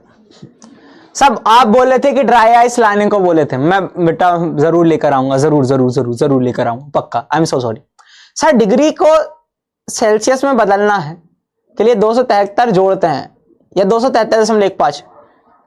एग्जाम में ऑप्शंस को देख लेना, जहां तक 273.15 लिखोगे वो भी सही है, और ज्यादातर 273 भी एक्सेप्ट कर लेते हैं, मतलब मन के ऊपर रहता है बेटा, वो उसका ऐसा कोई दिक्कत नहीं। सर आप ड्राई आइस लाने को कहे थे, बेटा बिल्कुल लेकर आऊंगा, आई एम सो सॉरी, है ना, आई एम सो सॉरी, जरूर लेकर आऊंगा।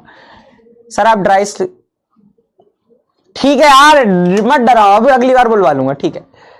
सर एटीपी ही क्यों लिखते हो आप? एटीपी बेसिकली मेरे को बच्चों ने, तुम लोगों ने ही नाम दिया था, जो पहला उड़ान बैच लिया था मैंने कक्षा 10वीं का, ठीक है, जो भी बहुत प्यारा बैच है बेटा, मतलब 10वीं में सबसे बेस्ट बैच में से एक बैच है, ठीक है। जैसे तुम लोग दिल के बहुत प्यारे हो ना, तुम लोग बहुत प्यारे बच्चों, जैसे कि मैं पहली बार नीव के बच्चों को ऐसा बोला है, मैंने किसी बैच के अंदर ऐसा बोला है कि तुम लोग मेरे को दिल से कनेक्ट करते हो, मतलब तुम लोगों को कोई भी प्रॉब्लम आती है, तुम लोग इतने प्यारे तरीके से चीजों को समझ लिया करते हो, मतलब फर्स्ट टाइम इतने प्यारे बच्चे मुझे मिले कि तुम एफर्ट्स डाल रहे हो, है ना। मतलब कई बार ऐसा हो जाता है कि एफर्ट्स बच्चे नहीं डालते, तुम लोग डाल रहे हो, तो हेड्स ऑफ टू यू, है ना। तुम लोग अगर मेहनत कर रहे हो तो उसके लिए मैं बहुत ज्यादा, मतलब 9 से इतने ज्यादा सीरियस हो, thank you so much. Sir क्या हमारा सिलेबस कंप्लीट हो पाएगा? बिल्कुल हो पाएगा, 100% होगा, समय से पहले होगा।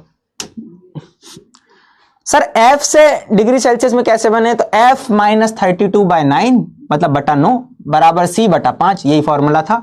जब F की वैल्यू दो हो तो F की वैल्यू पुट कर देना, जब C की वैल्यू दी हो C की वैल्यू पुट कर देना, अगले वाला निकल जाएगा अपने आप। सर 9 उधर कैसे गया? पक्षांतर से गया बेटा, है ना, बट्टे से नीचे जाता, बट्टे से उधर जाता है तो वो क्या कर लेता है। सर 66 पॉइंट कहां से आ गया?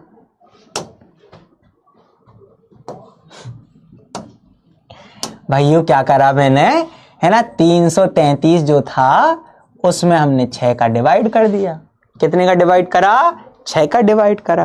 ओहो चलो कर लेते हैं बढ़िया तरीके से, ऐसे कर लो, है ना, 333 ऐसे लिख लो और उसमें 6 का डिवाइड कर दो, है ना, क्या कर दो, 6 का डिवाइड कर दो, वही चीज थी।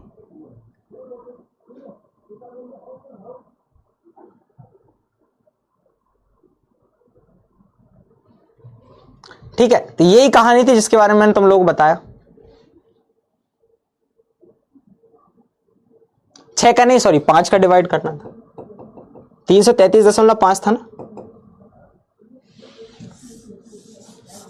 333.5 था ना, इसको लिख देते हैं भाई, 333 बटा 5, 333 बटा, इसमें इरेजर होता है क्या, 5, इसको हटा ही देते हो यार, हटाओ इसको हटाओ, मैं वही स्लाइड पे ले चलता हूँ ना, इसमें लिखते ही नहीं बन रहा है, फिर से देखते हैं, चलो।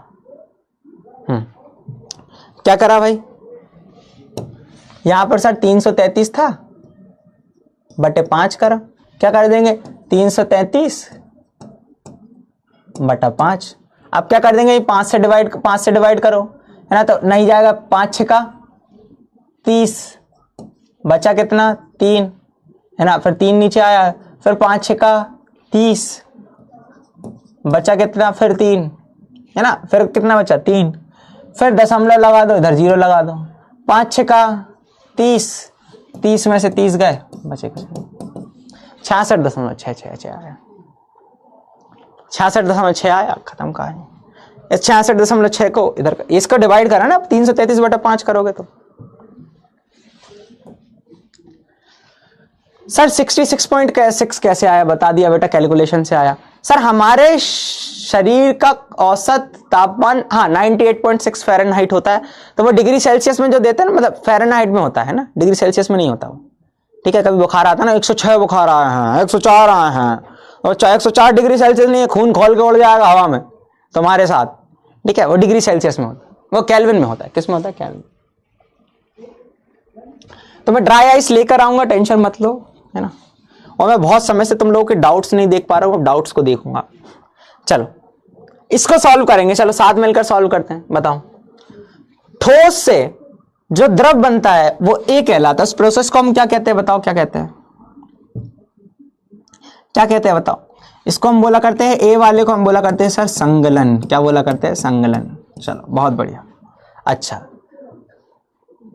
अच्छा, द्रव से ठोस क्या कहलाता है? द्रव से गैस क्या कहलाता है? द्रव से अगर हम गैस में परिवर्तित हो रहा है तो इसको क्या कहते हैं बताओ। द्रव से गैस क्या कहलाता था? बताओ बताओ बताओ बताओ, क्या कहलाता था सर? द्रव से गैस जो हमारा कहलाता था, इसको हम बोला करते थे वाष्पीकरण। क्या कहा करते थे? वाष्पीकरण। बहुत बढ़िया। क्या कहा करते थे? वाष्पीकरण। बहुत बढ़िया।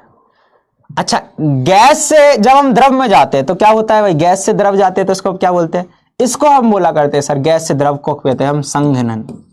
क्या कहते हैं? संघनन। तो सी हमारा संघनन हो गया। द्रव से ठोस कहलाता है, इसको हम क्या बोलते हैं? जमना। बहुत बढ़िया, फ्रीजिंग, जमना। अच्छा, ठोस से डायरेक्ट गैस को हम बोलते हैं ऊर्ध्वपातन। क्या बोलते हैं? ऊर्ध्वपातन। वेरी गुड, बहुत शानदार। और गैस से डायरेक्ट ठोस को हम बोला करते हैं क्या? निक्षेपण। क्या कहते हैं? निक्षेपण या डी सब्लिमेशन, निक्षेपण। ठीक है, बहुत बढ़िया बहुत बढ़िया। तो यही चीज दिया हुई है भैया। ए हमारा संगलन हो गया, फ्यूजन कहते हो, वाष्पीकरण या वाष्पीकरण मतलब वाष्पन या एवोपरेशन जिसको बोला कर सकते हो। संघनन हो गया है ना, जमाना मतलब सॉलिडिफिकेशन, ऊर्ध्वपातन, सब्लिमेशन, ये हो। तो यही सारी चीजों को हमने देखा हुआ है बढ़िया तरीके से। कोई दिक्कत परेशानी आपत्ति नहीं होना चाहिए। अब ट्राई करना बढ़िया तरीके से, नोट्स को इन क्वेश्चंस को इन नोट्स के अंदर लिख लेना। ठीक है, बाकी सब बढ़िया है तुम लोगों का यार, है ना, बाकी सब बढ़िया है तुम लोगों का। ठीक है, हाँ भाई, तो मस्त कर रहे हो तुम लोग, है ना, तो बाकी सब बढ़िया है। वीडियो कॉल करना। तो वीडियो कॉल करना है और कुछ बताओ। आज चैप्टर एंड कर रहे हैं अपन।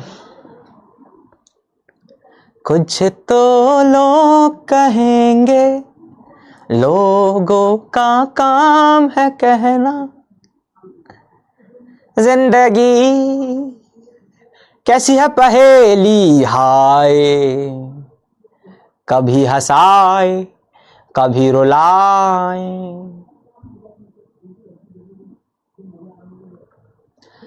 हाँ, एक बगल में चांद होगा, एक बगल में रोटियां,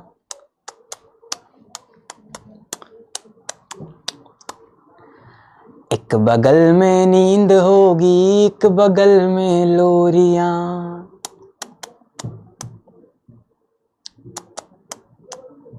हम चांद पे, हम चांद पे रोटी की चादर डाल कर सो जाएंगे और नींद से कह देंगे, क्या कहेंगे भाई? और नींद से कह देंगे लोरी कल सुनाने आएंगे।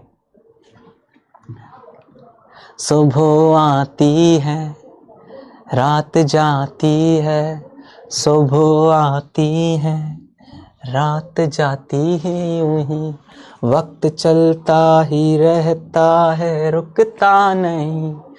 पल पल में वो आगे निकल जाता है, आदमी ठीक से देख पाता नहीं, और पर्दे में मंजर बदल जाता है।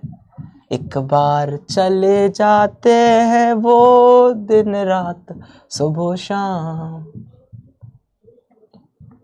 वो फिर नहीं आते, वो फिर नहीं आते। मजाक कर रहे हैं हम। अब ये बहुत ज्यादा हम वीडियो कॉल कर रहे हैं, एक तो नहीं उठा रहे हैं, क्या पता क्या हो गया। रिलोड वापस डाल दिया, अब डाल देते चलो, अब शायद सारे आ जाए। अब देखो मैं तो वीडियो कॉल कर रहा हूं, अब कोई टेक्निकल ग्लिच आ गया है फिर कुछ हो गया, मुझे नहीं पता।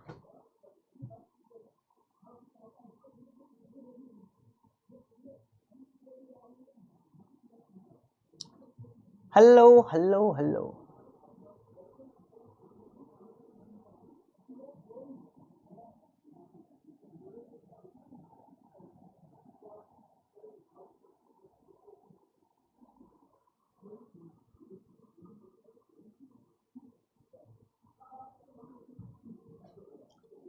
इसमें बैच कौन सा था, बैच कौन सा सेलेक्ट करा आप?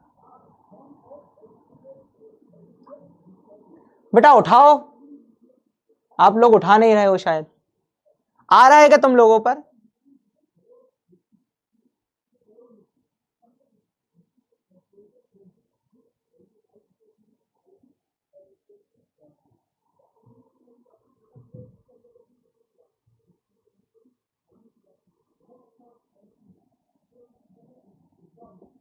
हाँ करो।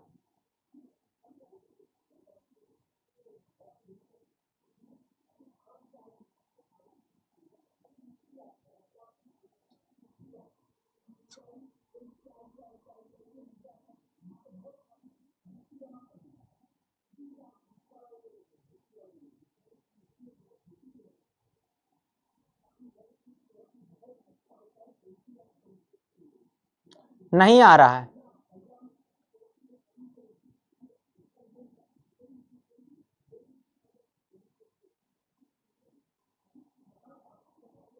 वही बोल रहे हैं, मतलब कहाँ जा रहा है, दिख ही नहीं रहा। वीडियो कॉल नहीं जा रहा है।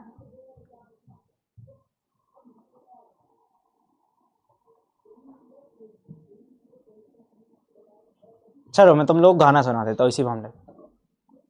एक बहुत प्यारा गाना है, सुनोगे?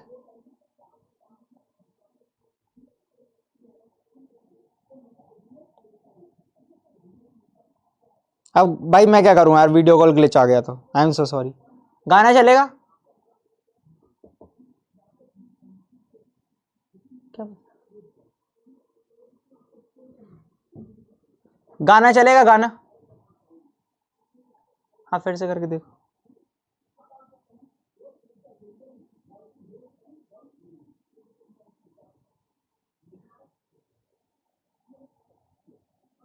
शायरी, यस सर यस सर। गाना देखो, मैं गाना सुनाता हूँ मस्त, ठीक है? तुम लोग भी सुनना इसको।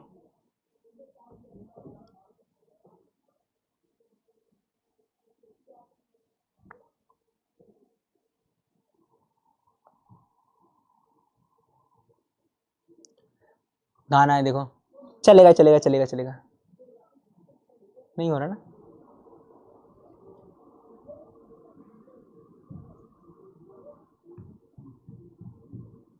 नहीं हो रहा यार तुम्हारा। चलो गाने सुनो,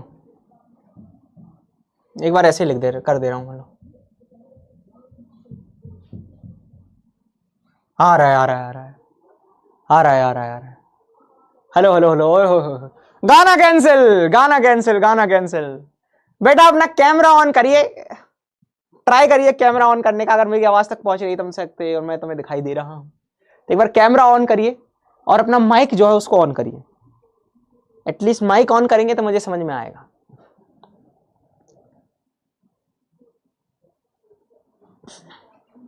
ओहो हो, चार चार बच्चे आए हैं। हियर वी हैव मुस्कान। कहाँ से? हेलो भाई साहब, कैसे हो बेटा? सर अच्छे हैं। कहाँ से हैं आप? सर मैं यूपी से हूँ। यूपी में कहाँ से? शाहजहानपुर से। सुल्तानपुर? शाहजहानपुर। शैतान? Shahjahanpur. Shahjahanpur, okay sorry sorry sorry. Yes sir. इनका शैतानपुर, शैतान बच्ची सर है। आप कैसे हो? मैं बहुत बढ़िया। कितना मजा आ रहा है नींव के अंदर? सर बहुत मजा आ रहा है। मेरी क्लास बुरी लगती होगी बस। तो क्लास में क्या अच्छा लगता है, क्या बुरा लगता है केमिस्ट्री में? सर सब अच्छा लगता है। नहीं नहीं, कुछ तो बुरा लगता होगा आपको। सर सब ठीक लगता है, तो आप बहुत अच्छा पढ़ाते हैं। हाँ हाँ हाँ हाँ, थैंक यू सो मच बेटा। कुछ पूछना चाहोगे तो पूछ सकते हो, फिर शिवांगी से बात करेंगे हम। शिवांगी भी है हमारे पास। ठीक है, चलो अब हम आते हैं और अब बात करते हैं शिवांगी से। शिवांगी बेटा आवाज आ रही है? आ रही है? माइक को हेलो हेलो हेलो बच्चे, आवाज आ रही है? सुनाओ कहाँ से हो आप? गोरखपुर। कैसा चल रहा है सब? हाँ 1 नंबर। कुछ पूछना चाहोगे बेटा? चलो बढ़िया। मुस्कान आप कुछ पूछोगे? मुस्कान बेटा कुछ बोलोगे? No sir. कोई दिक्कत आ रही बैच में? नहीं सर, कुछ दिक्कत नहीं है। टेस्ट वेस्ट देते हो, डीपीपी सॉल्व करते हो, नोट्स बनाते हो? हाँ बुलाओ उसको, बुलाओ भैयू को, हम भी देखे भैयू कौन है। सर ये है। ओहो हेलो, कहाँ से है बेटा आप? सर क्या नाम है आपका? कृष्णा। कृष्णा कृष्णा नाम है। ओहो वाह भाई, आप पढ़ते हो कि नहीं बेटा? हाँ। हाँ दीदी का सुन रहे हो बस। सही है सही है सही है, बढ़िया पढ़ाई करो बच्चे, है ना। चलो अब अदर्स को ऐड करते हैं। अंशिका है हमारे पास। अंशिका बेटा कैमरा और वो ऑन करो। अच्छा एक और आ चुका है, अंकिता है हमारे पास। हेलो अंकिता। Hello sir. कैसे हो बेटा, कहाँ से हो? सर मैं तमकुर रोड से हूँ, कुशीनगर से। कुशीनगर से हो। कैसा चल रहा है बेटा सब इस बैच के अंदर? अच्छा चल रहा है। कुछ ऐसा जो मुझसे डिस्कस करना हो, कोई प्रॉब्लम आ रही हो, कुछ समझ नहीं आ रहा हो? No sir. जब तक तुम लोग नहीं बोलोगे फिर नो मैं, सर। हाँ मैं अपने आप में कैसे सुधार करूंगा? ठीक है बढ़िया है, चल बहुत बढ़िया। कुछ पूछना हो तो पूछ सकते हो। नहीं सर। ठीक है बच्चे। हाँ अब अदर्स को ऐड करते हैं।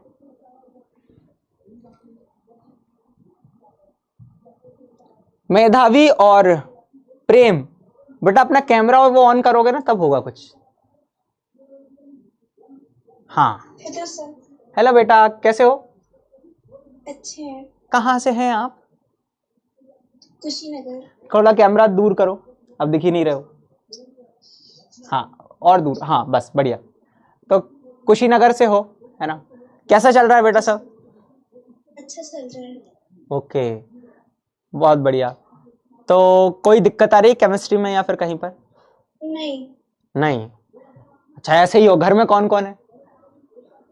घर में मम्मी पापा दादा दादी। ओहो, तो पढ़ाई में बढ़िया मन लग रहा है? टॉप वॉप करना है यूपी? करना है। करना है, इतना सोचना क्यों। हाँ सर करेंगे। हाँ मतलब कौन सी बड़ी बात है सर, रोज मेहनत करते हो, रोज पढ़ते हो बेटा? Yes sir. अगर तुम अपना डिसिप्लिन नहीं खोओगे, है ना, आज हमारे वर्ड से याद रखना, अगर तुम अपना डिसिप्लिन नहीं खोओगे और मेहनत करोगे आखिरी तक तो तुम बहुत अच्छा फोड़ोगे। ठीक है, तो यही डिसिप्लिन को नहीं छोड़ना है हमें। ठीक है, रोज पढ़ते रहो और कंसिस्टेंसी रखना, है ना। 10 घंटे की जगह 4 घंटे पढ़ना रोज, लेकिन पढ़ना। ठीक है, बहुत बढ़िया। कुछ पूछना है केमिस्ट्री में बेटा? नहीं। ठीक है, कोई डाउट नहीं है। कोई डाउट नहीं है। ओके बेटा, ठीक। बाय बच्चे। बाय। चलो अदर को ऐड करते बेटा। आप भी अपना कैमरा ऑन कर सकते हो। प्रेम बाबू, शायद इन तक आवाज नहीं जा रही हो। ठीक है, एक बार फिर रिफ्रेश करके फिर अपन ऐड करते हैं। अनन्या मौर्य,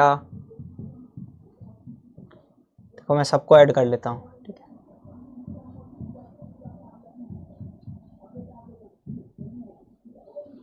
हो देखो जितने ऐड हो जाते हैं देख लिया करो, है ना। नहीं ऐसा मत सोचा करो और भाई साहब मास्टर।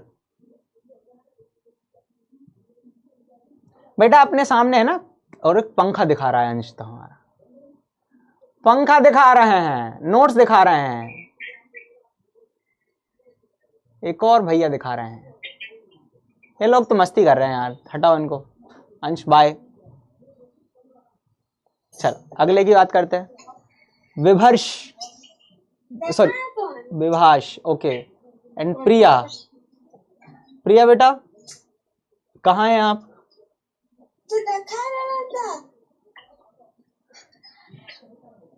ये कौन दिखा रहा है? हेलो हाय विभाष, कैसे हैं आप? ये तो भाई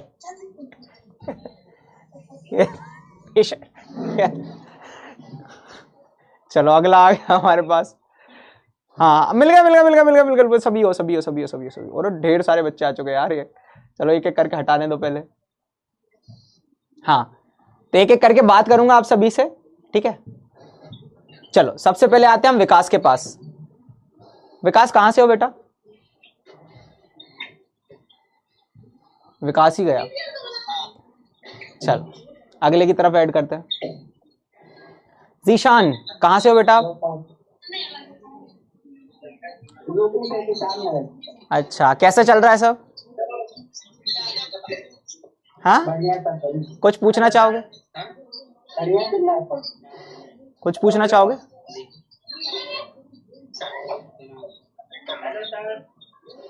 ओके ओके, चलो एक सेकंड। हाँ, अगला बच्चा राजीव, कहाँ से हो बेटा राजीव? हेलो हेलो हेलो, कहाँ से हो बेटा? सर, यूपी बावा। कुछ पूछना चाहोगे? कैसा चल रहा है? No sir. बढ़िया, चलो अदर्स को ऐड करते हैं। अस्मित, हाय अस्मित, क्या हाल चाल बेटा? कुछ पूछना चाहोगे? नो सर, बहुत बढ़िया। ठीक है, मजा आ रहा है क्लास में? नहीं आ रहा? नहीं आ रहा, मेरे को लग रहा है ऐसा। मुस्कुरा नहीं रहे हैं आप,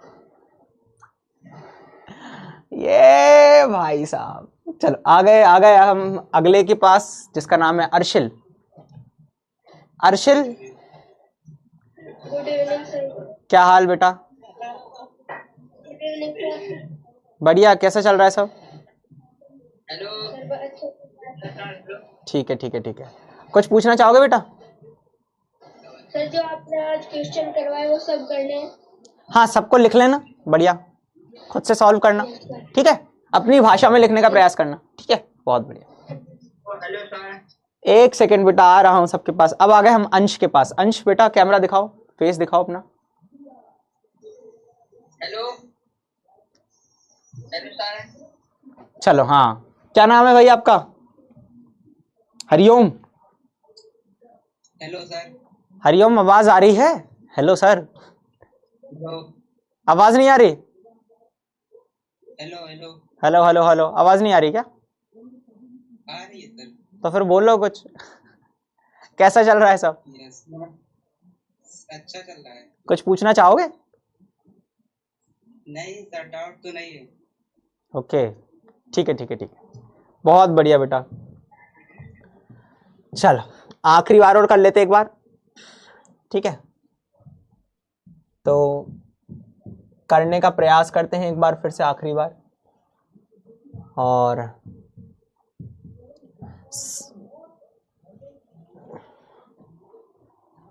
हेलो हेलो हेलो हेलो बेटा, सामने है ना माइक का, और उसका एक लोगो दिया होगा, उसके ऊपर क्लिक करोगे तो तुम्हारा माइक वगैरह सब ऑन हो जाएगा। ट्राई करो ऑन करने का। एक बच्ची आ गई, चलो। क्या नाम है बेटा? श्रेया। वाह सर। बेटा माइक को अनम्यूट करो, पहले माइक को अनम्यूट करो वहां से। क्या नाम है श्रेया आपका? Hello sir. हेलो, कहाँ से हो बेटा आप? कैसा चल रहा है सब? Hello sir. अच्छा। बहुत बढ़िया बहुत बढ़िया। कुछ पूछना चाहोगे? नो। घर में कौन कौन है? सर, मम्मी पापा, दादा दादी, चाचा चाची, सब लोग हैं, पूरी फैमिली। ओहो, तो पढ़ाई में मजा आ रहा है? सर, ठीक है, बहुत बढ़िया। चलो कुछ पूछना हो तो पूछ सकते हो। आप कैसे हैं? मैं बहुत बढ़िया हूँ। क्लास में मजा आता है? Yes sir. बहुत बढ़िया। चलो अब अदर्स को ऐड करते हैं। हमारे पास भूमिका आ चुकी है। Hello sir. हेलो बच्चे, कहाँ से हो आप? कहाँ से? यूपी से। Good evening. कैसा चल रहा है बेटा सब? सर, बहुत अच्छा चल रहा है। अच्छा, केमिस्ट्री समझ नहीं आती? सर, आती है, बहुत अच्छे से। हमें तो नहीं लगता। सर, आती है। आती है? ओहो, एकदम 13, 14, 15 साल के बच्चे हैं। मजा आ रहा है? Yes sir. चलो बहुत बढ़िया। चलो अब अदर्स को ऐड कर लें हम। यस सर, कर लीजिए। ठीक है, थैंक यू सो मच बच्चों, है ना? तुम्हें मुझे बोलना चाहिए, तुम्हें मुझे बोलना चाहिए। मजाक कर रहा हूँ। चलो चलो अदर्स को ऐड करते हैं। बाय श्रेया, खूब पढ़ते रहो बेटा, बहुत सारा आशीर्वाद आपको ना। ठीक, बाय। अब आए हैं प्रशांत। हेडफोन लगा के। कैसे हो प्रशांत? सही है सर, आप कैसे हैं? अरे हम तो बहुत बढ़िया भाई। तो क्या हाल चाल, कैसा चल रहा है सब? बढ़िया है यार। बढ़िया है। चल कुछ पूछना चाहो पूछ लो। नहीं, कोई डाउट नहीं है। कोई डाउट नहीं है, ठीक है। अब अपन आते हैं किसके पास। बेटा आप लोग अपने कैमरा ऑन कर सकते हो। अच्छा एक आ गया हमारे पास, कौन है, क्या नाम है? हिमांशु। हेलो बेटा। पहले अपनी बात हुई है क्या कहीं? नहीं सर। अच्छा नहीं होती। कैसा चल रहा है बेटा सब? बहुत मस्त चल रहा है, अच्छा चल रहा है। अच्छा चल रहा है। मतलब केमिस्ट्री में कहाँ दिक्कत आ रही है? दिक्कत ही नहीं है, कोई दिक्कत नहीं। कहीं दिक्कत ही नहीं है, बस बढ़िया चल रहा है सर सब। ओके बहुत मस्त। बहुत बढ़िया। चलो तो कुछ पूछना चाहो पूछ लो। नहीं तो सब सही है। सब सही है। थैंक यू बेटा। चलो अब अदर्स को ऐड कर लें। ठीक है। अब है हमारे पास कृति, वेद और, तो ये अगर बेटा आप ऐड होना चाहो तो अपने कैमरा को ऑन कर लो। वेद भाई आप कर लो, तेजस्वी आप कर लो। चल अपने कैमरा और वो दोनों ऑफ करके रखे थे, शायद हो भी सकता है इसके कारण हो। ठीक है वही था ना, यही सब था। और आई एम सो सॉरी तुम लोग नहीं हो सके। और कोई फरमाइश, दिक्कत, परेशानी, आपत्ति? सर मुझे भी कर दो। अरे यार बेटा मेरे को खुद नहीं पता क्या होता है।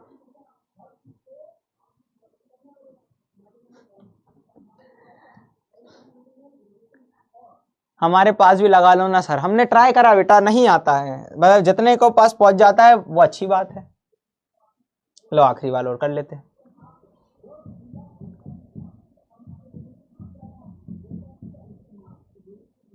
पहले अभी इतने पे लगा दे रहा हूं, फिर बाकी उस पे लगा दे। करो ऑन कैमरा। कृति आ गई है। हेलो कृति बेटा, ये तो अभी बात करी इससे। क्या इतना बुरा हूं मैं मां। हेलो कृति बेटा, आवाज आ रही है? ये तो भाई ये मोहल्ले में, क्या मोहल्ले में क्लास ले रहा है प्रेम। नमस्ते बेटा, कहाँ से हो?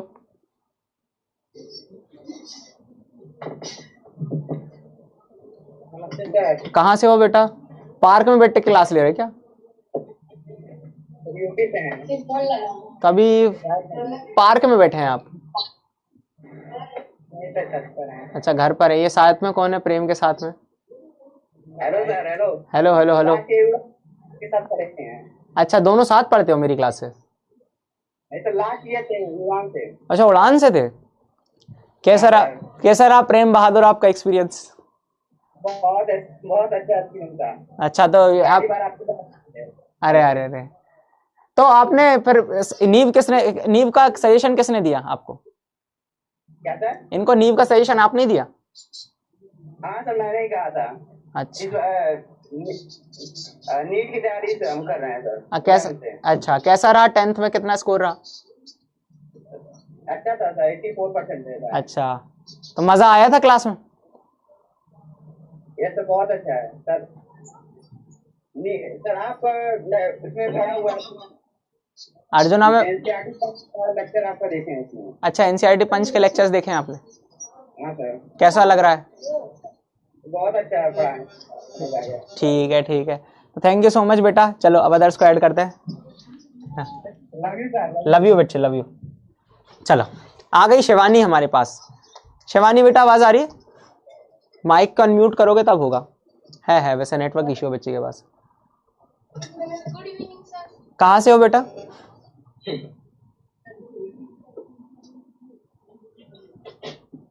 श्रीपतपुर से। कैसा चल रहा है आपका?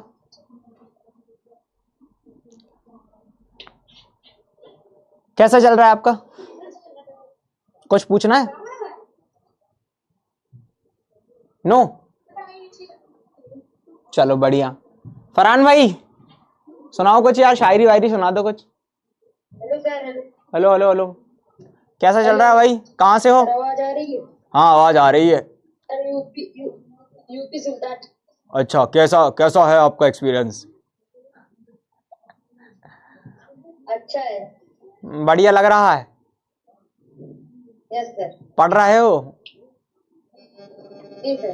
ठीक है, कोई बात नहीं, मिलते हैं बेटा बहुत जल्द, है ना। अब मुझे खत्म करने का समय आ चुका है इसका, ठीक है। बाकी यही सब कहानी थी, है ना। थैंक यू सो मच, आप सभी आए, और मिलते हैं यार बहुत जल्द, है ना। तब तक के लिए भाई बाय बाय, है ना। Love you all. जितने बच्चों को नहीं पहुंचा कॉल, अगली बार ट्राई कभी कर लेंगे, ठीक है। बाकी मैं मिलूंगा नेक्स्ट लेक्चर के अंदर, है ना, ठीक है। तब तक के लिए bye bye, love you all.